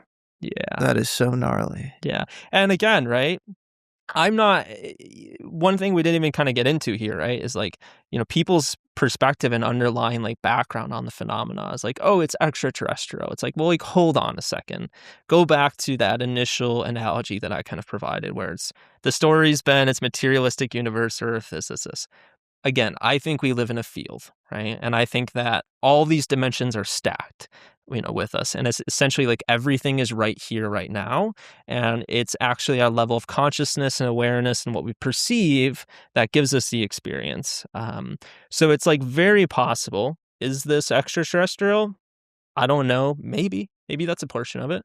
I subscribe more that it's like interdimensional, right? So perhaps there's an intelligence or an awareness that's actually 4th, 5th, 6th, 7th dimension. It's evolved away from the point of needing an ego ID. For those that aren't familiar with that, like looking at neuroscience, it doesn't need an ego ID, doesn't need a body. Maybe it exists as this ethereal thought form, but it's actually an awareness and intelligence, and it can interact with the 3rd dimension, and it interacts by materializing a portion of itself here, right? And maybe that's what we're seeing, from the UAP side. I don't think that's all of it, but I think that's a portion. So it's like there's extraterrestrial, there's interdimensional. There's also, what if it's us? Like, I'm not completely sold on this either. And I'll point to a lot of experiments with plasma, right? Like even that Esalen event that I described, when we had 30 people highly heart-centric, we had these incredible interactions with plasma orbs, right? But I'm not completely convinced that like that could not be an extension of human consciousness materializing itself too, right? So it's like, it's not just one size fits all. It's not as simple as like, hey, there's aliens. I think we all want this to be simple. I think, again, the real work in understanding the phenomena is going to be in how we understand consciousness and awareness and what forms consciousness and awareness can take on. It's likely not the thing that we are hearing in the narrative that we're superimposing on. It's likely much weirder than that. And it could be a whole host of disparate threads. But on the plasma front, there's a great book called The New Science of Heaven by a really just polymathic, brilliant guy named Robert Temple that I've been reading. And it's all about how atomic matter, physical matter, is actually the exception to the rule, and that, the universe itself is mostly plasma. And you have these Kordalovsky clouds, and you even have these experiments being done where it seems like these plasmoids are like cohering to heartbeats when a human walks up to them. And we have a mutual friend named Adam Curry who does a lot of, experimentation in this area as well. It's really phenomenal. Like, so who are we to say, it's almost, you have to think about this thought experiment. How many of the millions of species on Earth think that they are at the top of the food chain? Probably a decent amount, unless you're constantly seeing, your apex level predator that's like freaking you out. Yeah. A lot of them probably do. And in some cases, they might think, oh, they might kill me or whatever, but they're dumb. You know what I mean? Mm-hmm. So like, how many? And so who are we to say that we're at the top? And then there's always an epistemic cap that you have. There's an Umwelt that you're a perceptive lens that you're seeing the world through, and that's always going to be capped. So like, and then I just interviewed an MIT neuroscientist, or a MIT trained neuroscientist at UC Irvine. His name is Don Hoffman, and his whole thing is consciousness is actually more like disembodiment is more adaptive for consciousness. Yeah. So anyways. I completely agree with you. Yeah, like the next generation of this, like, okay, where do we go post disclosure, right? Well, it's like, well, yeah, on one hand, the narrative up to this point has kind of been like bad government doing bad things, like, of course, right? Like, yeah, there needs to be, some level of justice and research. But, like, I don't think the next phase is like, hey, we're going to be looking really far out to other planets and we're going to repeat what SETI has done for like 1,000 years. I think the real answer is like inside us. I think the answer is intrinsic. I think that the more that we actually understand how our own intelligence operates, the more we'll actually understand these disparate threads that just haven't been connected yet. I also think like the more we look to the past, the better off we're going to be too, because you can look at like ancient rites of passages, you can look at Hermetic wisdom, you can look at all of these like just ancient things we love to kind of like keep to the side. But if you're willing to like open the thread, you realize that it's like the path to ascension, different consciousness, different awarenesses, different intelligences. All of this has been documented for thousands and thousands of years. You said something to me off air that blew my mind, because I always, obviously I systematically look at UFO stuff, and I'm always trying to figure out, are these physical objects? Are they, mental? I'm pretty convinced that like the thread that you're on is correct, that like there's some sort of mental thing, you call them into your field. You said something so interesting to me, which is that the like directed energy that hits them creates a local electric field that almost calls the UFOs into physical form. Is that roughly right? Or yeah, I don't, again, this is not my domain, right? This is just like my extrapolated understanding of like trying to view the perspective of what has happened, right? And like some of these scenarios that we talked about yesterday. And it's that like perhaps think of a UAP or a UFO as more of like a manifestation, right? It's like imprinted in this reality. And we took that model that we talked about yesterday of like perhaps an interdimensional, right, intelligence or aspect of awareness, maybe in that seventh dimension, right, is like, oh, okay, I'm going to come, interact in the third dimension in this moment of time, and I'm going to, perhaps project and manifest my awareness here. That awareness takes on a certain form. That awareness could take on a plasma orb, that could take on a craft, could take on whatever, right? And from that projection, something like directed energy may actually like force that to materialize and almost become like a dense portion of this, dimension that we're in, right? It's not that like, hey, that allows it to take form. What I'm really saying is like, what may have been happening in some of these scenarios is like, this is a trans-dimensional object that doesn't necessarily belong here, but by hitting it with like something like directed energy, you're forcing it to take form and become bound to this dimension. Have you heard of Eric Wargo? He wrote a book called Time Loops. No. He's amazing. He talks about like the soul self as being like, he calls it the long body. And it's like there's some sort of quantum self that's like maybe like a tesseract or something, and that is ported into the human body. And there is this burgeoning field of quantum biology, even going back to 1944, I believe, Schrodinger himself, who's like the father of, quantum wave function, a lot of quantum mechanics.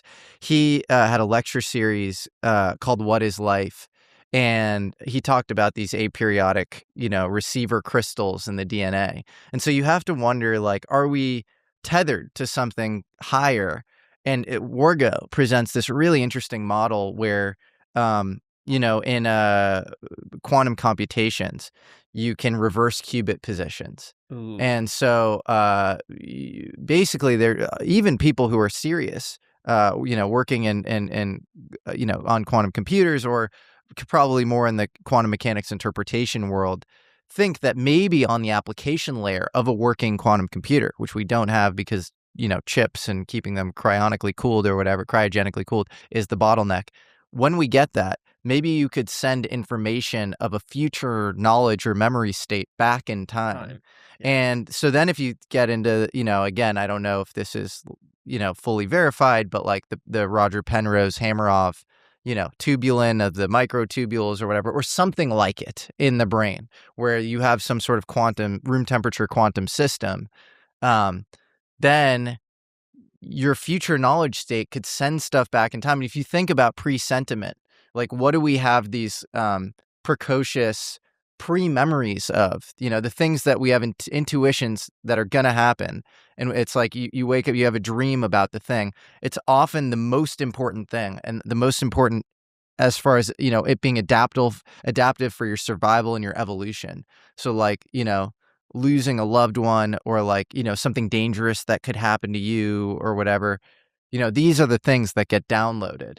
And, I think we're going to end up with this consciousness model where you're like a measurement system, and it's like you're like the stylus on like an LP player, and you're picking the tracks or something. I at a just very loose level, right? Like I subscribe to this conceptually, right? And this kind of like mirrors back the idea of time. It's almost as if like every aspect of experience already exists in some form, right? Like if you went right or left, if you decided to do the show or didn't do the show, right? It's in that core present moment that like you as the awareness get to decide, right? So it's kind of like reality is almost this, like you get to chart your own path. Perhaps there are these like predetermined, like you have to get here, you have to make XYZ decision. Everything's accessible to you, but like you only have these choices with you in the present moment, but they've actually already all happened, or they already could happen. And you, as the core part of awareness, get to experience it now through your decision making, right? And the idea like, hey, maybe in the future, right, of like what we perceive as linear time, right? Like you ended up in a position where it's like, this isn't the right way. Perhaps there is just this kind of quantum feedback loop where maybe in the present moment now, before you make that decision, you start getting synchronicities, right? That like force you to take a different decision, right? It's like maybe all of this is this giant feedback loop. Not to move from such a transcendent message to a more banal subject, but I think a lot of people are left in suspense around, this experience that you had. So we're kind of weaving in and out, but I love it. But you had this 2-year experience at this center, and it's, this Victory Baker Center. And what happened? So are there any experiments that we're missing, first off? Or? Yeah. There's many. And what I'll add to people here, right, is like, from a psychological basis, is like I have a high level of dissociation over that experience, and it's taking me years, right, to be able to have the recall and the integration that I do have. Outside of the dissociation, there were all sorts of substances that I was essentially an experiment, right? Stuff that I don't even know, stuff I still wonder, like, hey, I had cancer at a young age. Like, I wonder if there's a connection there, right? I wonder, man. Yeah. It's just kind of shitty to think about, for lack of a better word. But anyways, yeah, 2 years I was there. The real pinnacle of this was, again, it was development. So I was in a track, and the next iteration that was told to me when I was there in the school was that I was going to leave this little facility that I was spent the 2 years in, and I was going to be enrolled in a boarding school. So I was going to leave my parents after all. I was going to go to a facility in Eastern New York, and I was going to live there full time. And I was going to get to do this stuff all the time. And I'm pretty sure that would have been the point, that I just disappear from human society and probably get, thrown in the underground bunker, right? By the grace of God, at the same time, getting into 2010, and this is, just for some great people, right? Like, this is some great investigation work. Ross Coulthart has done a lot on this, to piece this back together. But in 2010, my home school district, right, that little hometown of Springville, by grace of my mother, by grace of myself, finally, petitioned the state of New York to come and look in at this facility.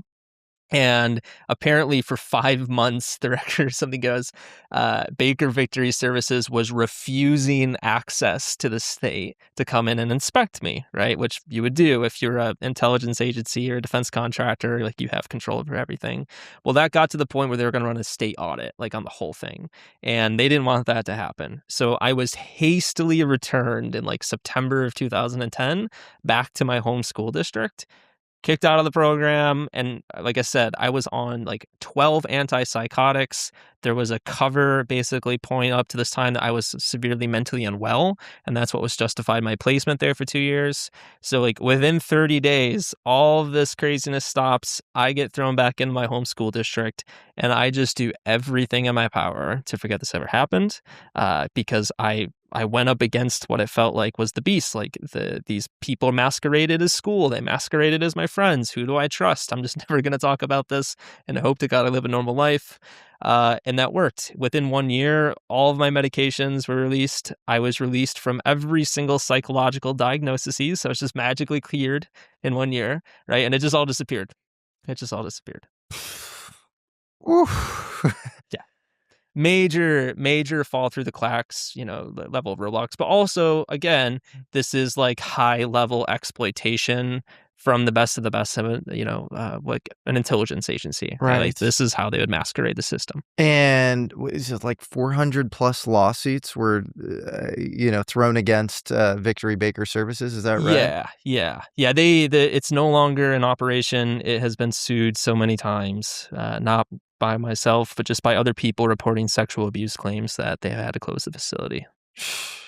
Do you have any sense of the contractors or the agencies that were working there? I don't want to go into too many details about that, but I will gladly point the audience to where I think, if you want to look at legacy program stuff, I'd look at MITRE. MITRE Corporation. Yeah. They're a federally funded research and development center. Yeah. And it's interesting, Eric Burleson, congressman from Missouri, who's really been a champion of UFO, UAP disclosure, he is now basically demanding that MITRE open up all their records regarding involvement with this sort of subject. And so that'll be very interesting. I think he sent them something saying you have 45 days or something like that. Yeah. What's interesting is my whole track that I experience as an individual is I love the fact that there's Burleson doing this. I love the fact that there's still so many good people trying to fight the good fight using the mechanisms of government that we have today. My experience was they all failed. They failed me as a kid. They still failed me now as we've tried to look, right? So I'm far more interested in at the same level people are looking backwards and, trying to get justice and get right. We also need a cohort of people who are looking forward, that are saying I'm not worried about what bad MITRE did. I'm worried about what was MITRE doing, what do they know, and how can we bring that out into the public light, right? Yeah, totally. Where is that, transcendence going to happen? And I hope that, just from what I'm creating, what others are creating in the space, that a whole new renaissance can emerge. right now. Well, MITRE's weird. I mean, they used to hold like gravity conferences, and Ning Li was last speaking at a MITRE conference before she kind of went into the black, and she was doing anti-gravity experiments. And so it's the first order thing is right, like, wait, this is totally messed up, like you guys have committed crimes. The second order thing is like, you're concealing stuff that could just change humanity and make like the world like way better. So like, let that out, at the very least, let that out, Well, here's the thing. I don't know if they will, right? Like, let's look at the track record, to this point. It's just going to be another 20 years of just like fighting with the mechanisms. And again, back to the earlier point is like, we don't need it. We don't need government. We don't need the people who've done this wrongly. We need the next cohort of individuals and organizations and industry that are willing to say, like, there is a whole new unlock in the way that we understand ourselves in the universe at our fingertips. Yeah, if we're willing to look. Yeah, and it's almost the tech you're describing isn't insane. EEGs and brain mapping, and and then getting into a subconscious state. It's like this stuff was written about like years ago. It's Silva mind control, all these sorts of things. Hundreds of years. So that's not the super complicated. It's actually just being open to the fact that your consciousness has an impact on the material world. So that's actually the limiting factor. It's so interesting to hear your story because it dovetails with so many other stories that I've encountered. Like, Dan Sherman is this guy who went on my show who wrote a book called Above Black. And he was, Air Force electronics intelligence. He went to, I believe it was in Maryland, and maybe it was Fort Meade, where he was going to do some, continuing education. And then he got taken to this NSA complex, and he was given these headphones, told to take these pills, and then was told to lock onto a sine wave and flatten the sine wave. Yeah. I could definitely affect the motion, and I could do it just at will. Have you ever experienced anything like that? I know exactly what he's talking about. Okay. Yeah. We had different terms like square the circle, like kind of things like that. But, probably who knows if he was actually looking at a real sine wave, or was he looking at something that just like visually looked, behaved as a sine wave? It could have, was the underlying signal? It could have visually just looked like a sine wave. And then I don't know if the binaural beats actually matched that, but he said that got him into a state where he could communicate with extraterrestrials. And the way he was briefed, it was called Project Preserve Destiny. They said that his mother, while she was pregnant, was abducted by aliens and genetically altered. He was genetically altered as a fetus in her womb to have more of a psychic predisposition potential for communicating with these, extraterrestrial or non-human intelligence. There's something there, and like props to him for sharing what is like a very vulnerable aspect of that, because like that just sounds bonkers to a lot of people. But there's certainly some genetic aspects to psychic potentials, like rare blood types, like I'm a rhesus negative. I know we've talked about that. RH negative. Yeah, whether there's a correlation or not is like highly, disputed. But like a lot of people with that blood types, they say, the veil's a little thinner for me. I'm a little more clairvoyant, Yeah, maybe one of many. If anything, I don't think it's probably that easy. Maybe there are some genetic carriers that like deep down, I think there's certainly a there, but in reality, I think we all possess an underlying amount of this ability, to perceive extrasensory information.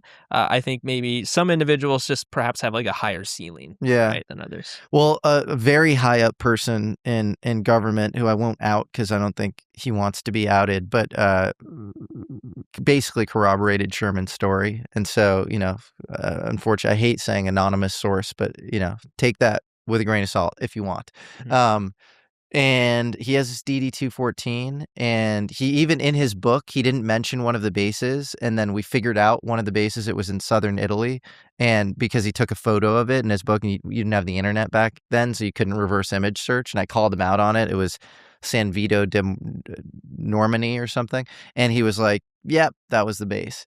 And then the other base was off it, I think in Nebraska. And so his story kind of checks. And then I had another, electronics intelligence guy named Dan Hogg, who I believe worked for the director of national intelligence and, has a long history in government. It's basically like all of the electronics intelligence stuff he's saying seems totally legit. And he's just a super normal, cool guy. So it's so wild to me, and then this is what it cuts to the core of the matter, because all this stuff is hidden in plain sight. That's the big key, right? And that's what I tell, everyone in my story, right? It's plausible deniability is key. It is not grandiose. It's like, if you want to hide something, you blend it in. For somebody, their day job was going to the Victory Baker Services Center. And that you say this, in a great blog post you wrote, they would go to the Starbucks around the corner or whatever and talk casually about their job, which is recruiting for this UFO covert program. It's not like some crazy dark. I think like all the conspiratorial, just imaginations, out there have kind of created the stigma of it's like highly secret. It's like, actually, it's highly secret, certainly, but it's hidden in plain sight. It's not compartmented like you'd think. It's going to operate through channels that, carry and allow plausible deniability, right? Are you going to question if the Air Force is setting up a road perimeter, or would you question if the local police department are there less, right? Like, you're going to flow through the channels that you can. You're not going to make yourself a target. 100%. And Ross Coulthard is a really hard-nosed, good journalist who really vets, his sources. And, I'm sure he went very deep with you. You also mentioned Odyssey Systems. Is that something that he uncovered or you uncovered in this? Yeah, there's certainly some connections there. Whether the exact contractor personnel or not, where Odyssey Systems is like highly debated. I think some of the underlying like tech platforms that were being used just in terms of like data management were Odyssey Systems. But I believe that there's quite a bit that points to MITRE, from my understanding. It's so fascinating. Yeah. Have you heard of Andrei Puharich by any chance? Puharich. Yes. Yeah. Yes. And highly synonymous. I kind of look at Puharich as like he likely championed the earlier iteration of research that I later experienced, in the program. A lot of the same similarities, his idea of space kids, right? In upstate New York. New York. Nonetheless, there's quite a few similarities there. Upstate New York, you had them channeling things in Faraday cages and non-human intelligence, and they were often very high psi power, very clairvoyant, just really fascinating. And you have to wonder, I think the GATE program was started by Sidney Marland in 1972, and this was before the Church Committee. And so this is before a lot of the malfeasance around MKUltra, CIA mind control, that sort of stuff was kind of excavated by Frank Church and, the Congress and the civilian world. And I wonder if it was formed somewhat with the intent of funneling in, kids who have psionic predisposition potential or whatever to these programs. Yeah, the way that I typically say this to people is like GATE itself is benign, right? By all regards, at least in my consideration. It's that there has been a different entity that is utilizing GATE behind the scenes to find a pre-selected pool of people and pull them into the programs. Because GATE itself does great things, right? Like it pushes people to STEM. There's a lot of benefits that are not crazy conspiratorial UAP thing. It's more that there is an element that is looking at the pool of GATE people and plucking from them, right? So like GATE is kind of used as this just general identifier and funnel. It itself is not bad, but there's someone else in there looking and pulling from it.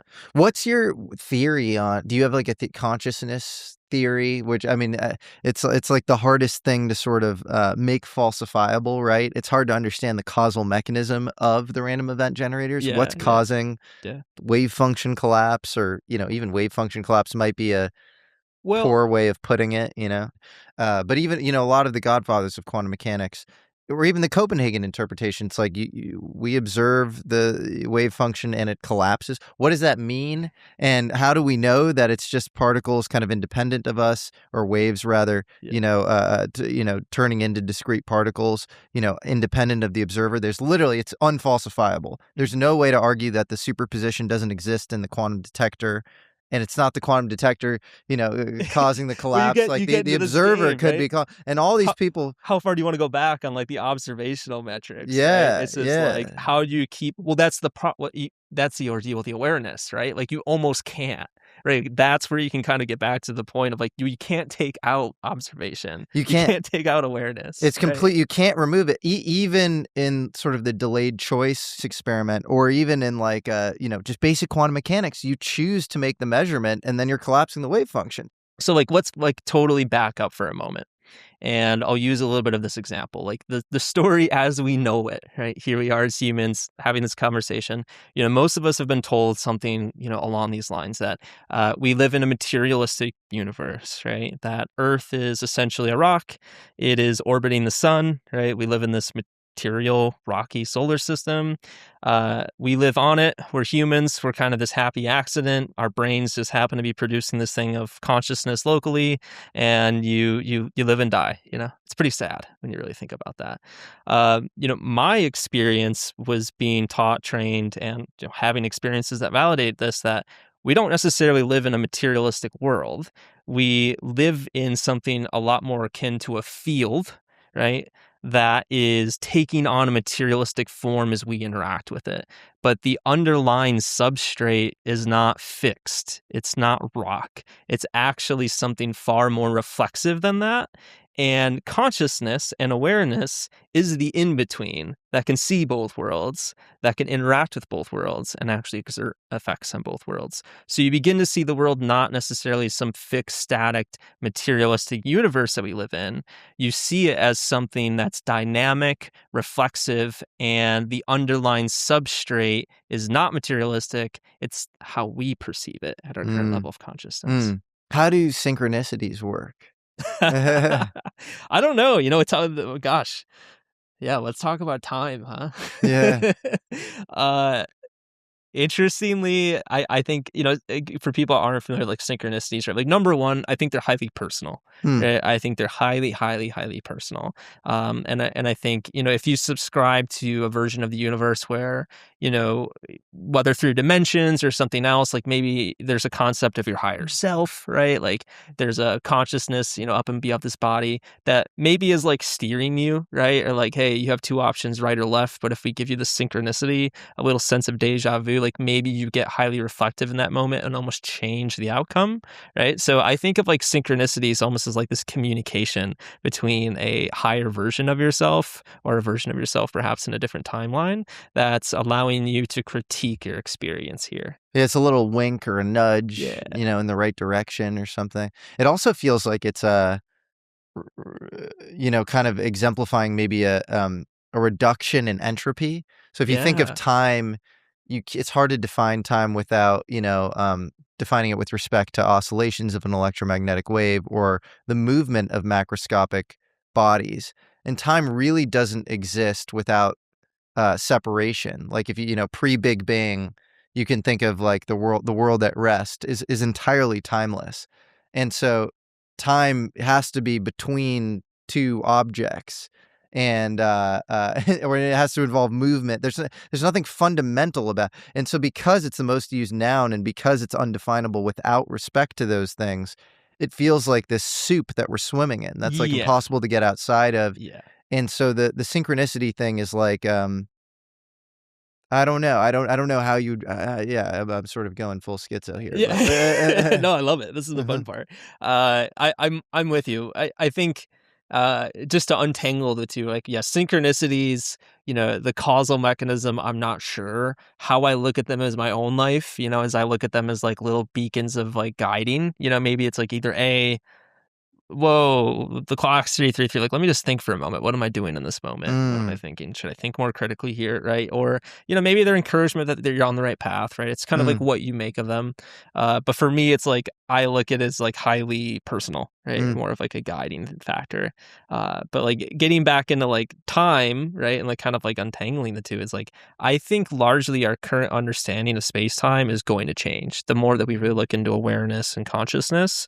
I'm not convinced that it's like the static measure, of the universe or a law of nature as we know it. I think it's far more reflexive. I think, depending on localized environments, it's highly changing. I think the awareness or the observer perhaps may actually have an influence on time, or maybe the flow of time too. So I think so too. And before mechanical clocks, time was only embodied and it was talked about in malleable ways. Yeah. And so time freezing wasn't like, oh, it's a felt sense of time freezing. It was actually maybe freezing, especially if, go for it. I was just going to say, like, this gets more interesting too as you think about the technological age that we're in. Right? The more that we measure and observe, right? The more I wonder if we're actually constraining ourselves a little bit, right? Because like if you was back in the 1600s, things were very magical. We're figuring out now consciousness and awareness has the ability to influence things. You can direct your experience from it. So like, hey, if you ran off into the woods and you're like, I want to go find someplace magical, maybe that manifests and materializes because there's no one else watching. You're in a quantumly unentangled state and you like actually travel there, right? But now that we're in this localized environment where we're watching and measuring and limiting everything, perhaps that's actually having a constrictive aspect on reality where it's like, oh, you can't just your range of options are limiting because now there has to be this connection point that makes sense between this observer, and that observer. It's no longer just you and the universe that's embodied. It's all of these other mechanisms in between. You have all these things being snapped to grid instead of like staying in this possibility space. Yeah, this kind of superpositionality. Yeah. It's so fascinating. Rudolf Steiner's this great Austrian philosopher who, I'm a big fan of. And he wrote a book called Goethe's Theory of Knowledge. Goethe, obviously the German, poet polymath from 18th century, 100 years before Steiner was writing. And Goethe went to Strasbourg Cathedral, and Strasbourg was this sort of, Gothic cathedral that was seen as way too ornate and chaotic in, for that time, which was, more about kind of, sparse functionality. And it was, heavily criticized. And he experienced this merging with the cathedral, and it was this sort of very important thing in his life. And he then predicted that the next epistemological paradigm shift would be cognition by identification. So instead of cognition through this observer-observed separation, this duality, it would be like you would embody the thing that you're trying to understand. You wouldn't study it from a distance, from afar. And that seems awfully like a lot of these, techniques you were, being told to do in this covert Baker Victory Services program. Right. Yeah. You become it. Right. You embody it. You become it. Or like even in the extreme cases that I was doing, right, it's like there's an aspect of disembodiment and then re-embodiment, right, into the opposite of the thing. But I think like in Rudolph's kind of thinking here too, it's not necessarily like that's a very almost materialistic aspect of what I was doing. It's like I'm leaving my body, I'm getting into another object to take it on. I think like that can just be applied to so many levels of life. Like it can also be applied to like your own cognition of yourself, right? Like what comes up for me is I kind of think back to this too. It's just like become who you want to become. Fake it till you make it works for a reason, right? Because you're embodying something that's already there, and then your reality is kind of conforming around you for that. So there's a lot more wisdom in there that meets the surface. For sure. And then you just have to do it. You fake it till you make it works if the faking it exists on a real subconscious level. Like again, you have like sub powers intentions. it, yeah. So there's something to the secret and to all these sort of manifesting practices. And then it feels like some people are like running on ice. They're running in place or whatever.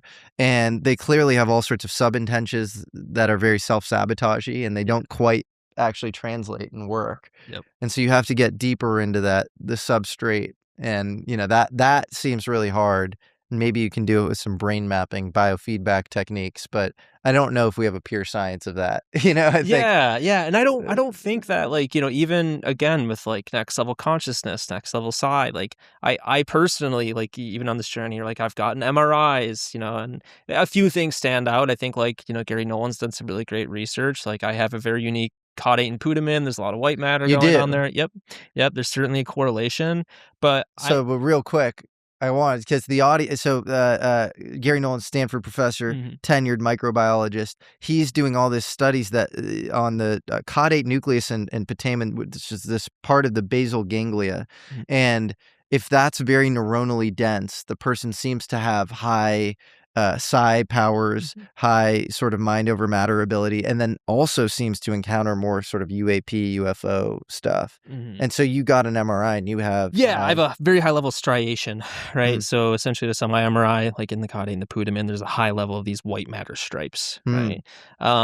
However, I don't think that's it. Like, I think what we're going to find is the more that we look for physiological markers, like the answer for consciousness is not looking at the materialistic aspect.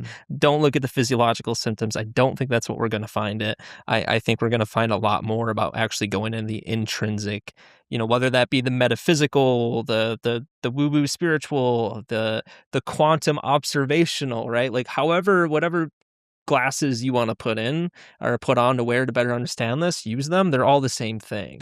Also, right? If this is some sort of simulation or computation or something, if you find the infinite money-making machine, you figure out some sort of causal physical mechanism for psychic powers or whatever, do you think that if there's any sort of intentionality behind the game universe, that you're playing, do you not think that the person or the entity or God or whatever would change the source code on you? Well, like you're not going to figure out the one thing that allows you to hack the entire game. This is like the right hand path versus the left hand path, right? Where like there's always been, you can think of like the crazy scientist who's like, I want to take psi and I'm going to figure out the mechanisms and predict the world, right? And it's all going to be for me. Well, it's like that always ends in disaster. Yes. That's ended in disaster for every, imperialist, emperor, etc. Like, it doesn't just have to be science, right? Like, that's the left-hand path. The right-hand path of like, wow, there's something here. If we actually work on the understanding, the embodiment, and, the progression of it, maybe from a collective measure outside of the self, then it seems to scale with you, right? And you get like compounding effects. And I think like up until this point, like this has been the story of disclosure. There's been a highly finite amount of people in the left-hand path that know information that you haven't been allowed to know, right? Now, for the first time in history, the right-hand path is opening up. So the more that we collectively actually work together, I think the more that we get, both individually and collectively. Agreed. Yeah, whether it's Lord of the Rings or Prometheus or Faust or all of these legends end the same way, and it's not good. Yeah. If you try to use the sacred thing, I think there's even a line in the Old Testament about this, where if you try to like turn any of the sacred stuff into a business, like it always backfires. Always will backfire. And so just don't try to like, beat the thing into submission. Go into it non-coercively, not for any sort of instrumental use. And just if you're curious and you want, your own growth and ascension, great. But otherwise, it's there's not well. There's a delicate dance there, right? It's like threading the needle, right? Because like we live in this capitalistic society, and like, well, you have to make money, right? And I think there's a lot of people you can just like, people who are very advanced spiritually, they like want to share gifts to humanity. Like always, the roadblock is like, well, how do you make money and support yourself with it too, right? So it's like there's a very fine line. I don't know if it's like the answer is just don't make money, but I think it's like have the right intentionality between how you're making your money. What do you think when you're communing with these orbs and UFOs that sort of show up? What do you think they are? You went through some of the thinking and theories, earlier, but like, I guess maybe because, we're grasping at straws on theories. What does it feel like? Every time it's a little bit different, right? Every time it's a little bit different. And we covered the theories, right? Like One could be extraterrestrial, two subscribe to more dimensional, interdimensional, three could be us, right? Like a mirror back, right? Could be all of these things at once. But in terms of like, what does it feel like, right? For me, it's highly, I almost feel it hemispherically, right? So like, let's say there's an orb, or I'll kind of recreate the Esalen experience for you, for those that have kind of heard that, right? So what that looked like is I took a group of about 30 people. We had a highly dedicated like track list that I produced, like specific binaural beats, specific frequencies. We're outside in a beautiful setting. And I'm giving people instructions on just how to ground themselves, like basic meditative tools. I give them a visualization exercise, so they're visualizing when we actually begin this experience. And then everyone starts the same track list at the same time. So we're all synchronized. So imagine a 30-minute playlist. You're all listening at the same time. And when you're all synchronized like that, you almost create this like group coherence, right? Super interesting things happen with RNGs in this environment too, which I just will say as like an environmental sensor of what's happening environmentally, something's happening, right? RNGs will shift sigmas. There's other environmental sigmas. So again, like there's a whole chapter of research of like consciousness in relation to the environment, not just NHI, that has not been looked at yet. NHI is almost the byproduct of what happens in like a field environment like this, right? That feels right. Because when you talk to the remote viewers who are systematically trained at like getting into these heightened states, it almost feels like UFOs and aliens and all these things, they're like an incidental byproduct of everything else. Yeah. And they're so casual to like their environment. They're like, oh, we looked into this ET base or whatever. And it's like so not a thing for them because they have like an expanded scope of reality. But anyway, so keep going. No, you're totally right. You're totally right. Yeah, that's again where I really hope it's not just we need finite lab conditions. This is like what happens when you start bringing everyone together, right? In a shared meditation, a shared synchronized setting. What environmental signals can you look at? What's changing, right? And now change the conditions, like task the people in the group differently. What changes in the environmental conditions? Like there's so much yet to be discovered right in front of us that we haven't looked into yet. But to answer your question specifically, right? Like, we're doing a shared visualization. Everyone's listening to the same track list at the same time. It's highly synchronized. I have an ability to get out of my body, right? And kind of visualize my surroundings out of body. And when something like an orb, right? Or in a manifestational phenomena showing up, for me, somatically, I actually feel this like spinning or correlation between my hemispheres. It's like as if you took my right and left hemisphere, my brain and my skull, and it's like they began oscillating at different speeds and different tempos. And it's almost like the higher they speed up or the higher the vibration, the closer the phenomena or the manifestation is that I'm actually interacting with. And then sometimes it's telepathy through voice. Sometimes it's telepathy through words. What is actually the better question to ask here, it's not how I experience it. It's that every single human, every person, every psychic, right, experiences it differently. And it depends more so on their cognition platform, right? So if you're a kinesthetic person, how you experience the phenomena is going to be kinesthetic. If you're looking at information very auditory, like you hear things, you're going to experience auditory telepathy, right? If you're visual like me, you might experience things very visual. You see it in your mind's eye. You're interacting with the orb and it's distantly away, right? All of them can be true. It depends more on us as the receiver and how we process the info. It's interesting that you experienced the synchronization of hemispheres. I believe in 85 or 86, there's a CIA document that's now been, the Freedom of Information Act has been used against it. And it's all about this Hemi-Sync technique that Robert Monroe in Virginia, this consciousness researcher, kind of pioneered. Now you have the Monroe Institute there. And it's all about using these binaural beats that are slightly off so the brain entrains them to synchronize. And then through the entrainment, you get this synchronization of the whole brain.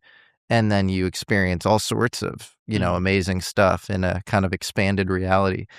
So it's just so fascinating. It's so interesting. And another thing I thought, have you heard, Arthur C. Clarke, of course, the sci-fi novel. I know. Sorry, the sci-fi writer. Yeah. He wrote have you heard of Childhood's End? Have you ever read that book? No. It's all about these alien beings that kind of are overseeing Earth. and they both infiltrate the government in these covert ways. And then they also speak only to these autistic, nonverbal children.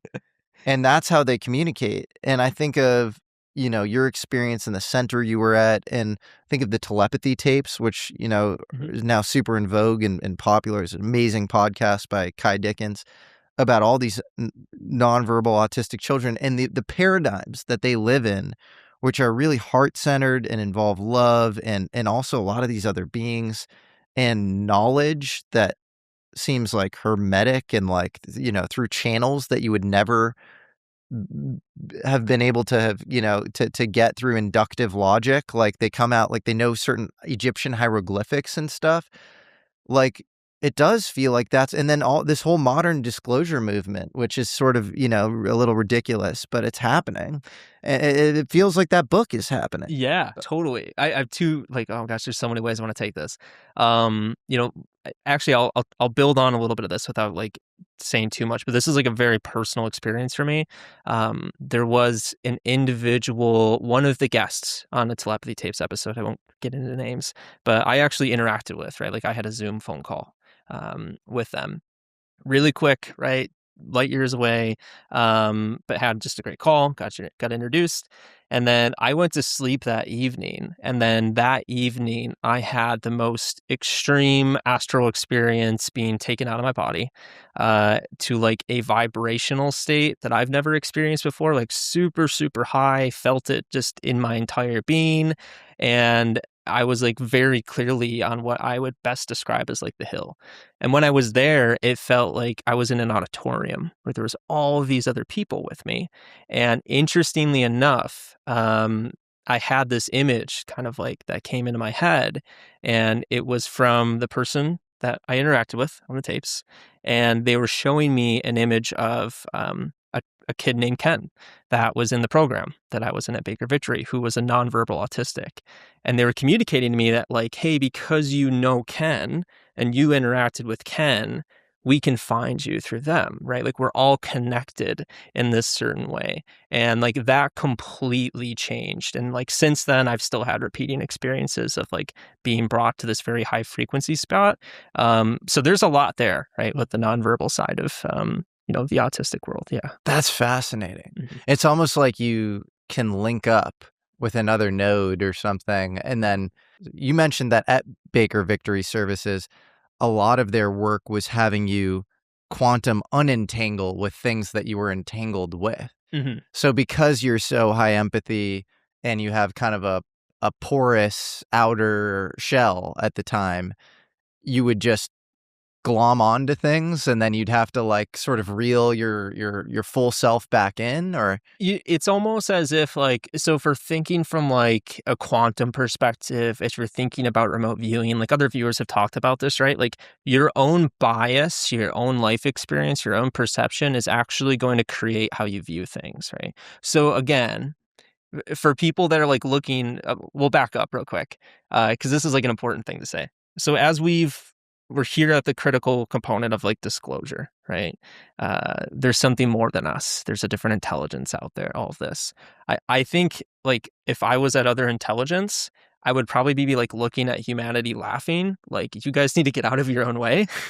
And before we should focus on communing with NHI and communing, with what very well may be angels, whatever you want to call them, we should probably understand ourselves first, and we should probably understand our own reality first. And then if we do that, maybe, we'll aspire to this, right? Because it's again, just we talked about with psychedelics, don't bypass, right? Yeah. We can't bypass. What the lesson here, I think, is more of this mirror that's being presented to humanity of you're on this very weird path. There's a lot of trepidation ahead of you. You haven't understood your own relationship with reality. So if there's one wish for humanity that I have, it's take this as a catalyzing moment. You're not alone in the universe. Great. But the real lesson isn't just you're not alone in the universe. What do you make of that? The real lesson is there's far more to reality than you've been told. And you have the right to explore that. And what would you say to the many people who your story probably resonates very deeply with? And I'll take it even a step further. your story could represent, there are people who've been abducted by, what they think are, non-human intelligence or ETs. Often they're gray aliens, and they'll see the cover of Communion, Whitley Strieber's book. And I've had some of these people on my show where they'll be at a bookstore and they'll see it, and it'll bring back these memories for them.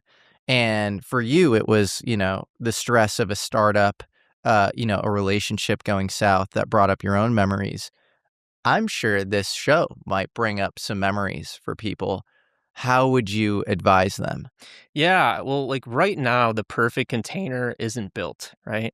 But this is a personal venture for me where I'm trying to build that container that's like safe, supported, and has the capital and the resources to actually give people, some direction, right? So like in my case specifically, all of this was hidden, primarily under dissociation, right?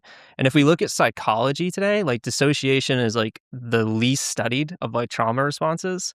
And even if we want to take this a step further, right, like it's not just helping gate kids, it's actually like we are reevaluating what psychology is. If we go back to like there's Carl Jung, right, and he had this kind of spirituality or like esoteric perspective merged with psychology, and we kind of took like a left-hand turn and ended up with what we know is now as like the DSM. I think largely it's not just helping gate kids, but I think through the art of helping gate kids and better like understanding dissociation, we might be able to build a brand new book of psychology. Like we're talking about the non-locality of consciousness, right? Like how many psychologists are trained on that? Totally. If there is this more embedded deep link between mind matter, I mean, even that phrase mind matter embeds kind of a duality that probably doesn't exist, right? It changes psychology wholesale, and it's kind of more empowering than some of these like, oh, we're just going to use, cognitive behavioral therapy or internal family systems or Jungian symbology or whatever. Like, no, if you can somehow, change the way your subconscious frames things, you can really affect the person's reality and, obviously in negative ways as you've experienced or extremely positive ways. Totally. Yeah. I personally think like the greatest gift to humanity, that like I could be a part of, right, is actually helping in the psychology process because, if we look today with all these outdated treatments and people treating symptoms, right, and never necessarily getting over depression, never fully understanding how trauma has affected them, in their upbringing. I think that there could just be such a gift there too. So this is something that we're championing with the Telepathy Center. So if you're like a clinician, right, if you're someone that's on this frontier side of psychology, you're willing to think outside of the box, like contact me. If you're someone with clean conscious capital, right, like looking to support those that maybe have been, targeted, this population of gay survivors, please contact us, right? Again, like the container for this doesn't exist today, but it's something that I'm hoping to build. It's a beautiful message, man, and I'm really excited to see what you do on a go-forward basis. And how can people download this new app that you have? Yeah. So you can go to the telepathycenter.com. We'll be releasing here in June. Check out everything. So excited to share that with the world. That's kind of like the primary updates. You can find me at jordanjozak.com too. Just my personal bio is on there. But really looking forward to getting this tool in the hands of everyone and showing hopefully what may be like the start of a brand new renaissance. I think, my last little message for like humanity is I have walked through the darkness, figuratively, literally, all of it in my life. And there's so much with this disclosure narrative and paradigm that is conspiratorial and it is dark. And it's not that it's not true. It's just that we have a moment in time to take that right-hand path or take the left-hand path. And while all of this may be scary and completely earth-shattering to some, it's also the potential for a brand new renaissance for a lot of us, for a whole new planet to be basically given brand new tools, brand new ways of looking at life, brand new physics. Like, I don't think it's necessarily something we're going to figure out in the lab. I think we're going to figure out within our own minds. And we may figure out that there's a correlation to our models of physics and the way that we believe our subconscious looks at physics, right? Like, what if the underlying mechanism is actually inside us instead of outside of us? This is one of my favorite shows I've ever done. I hate to even call it a show if that feels sacrilegious for the really intense, deep conversation we just had. But I hope, people can get something out of it too, and I hope you enjoyed it. Yeah, no, I had a blast. I want to keep going. We'll have to do another one. Let's run it back. We do another, and so excited for the opportunity. Thanks for having me on, Jesse. Oh, dude, it was an honor.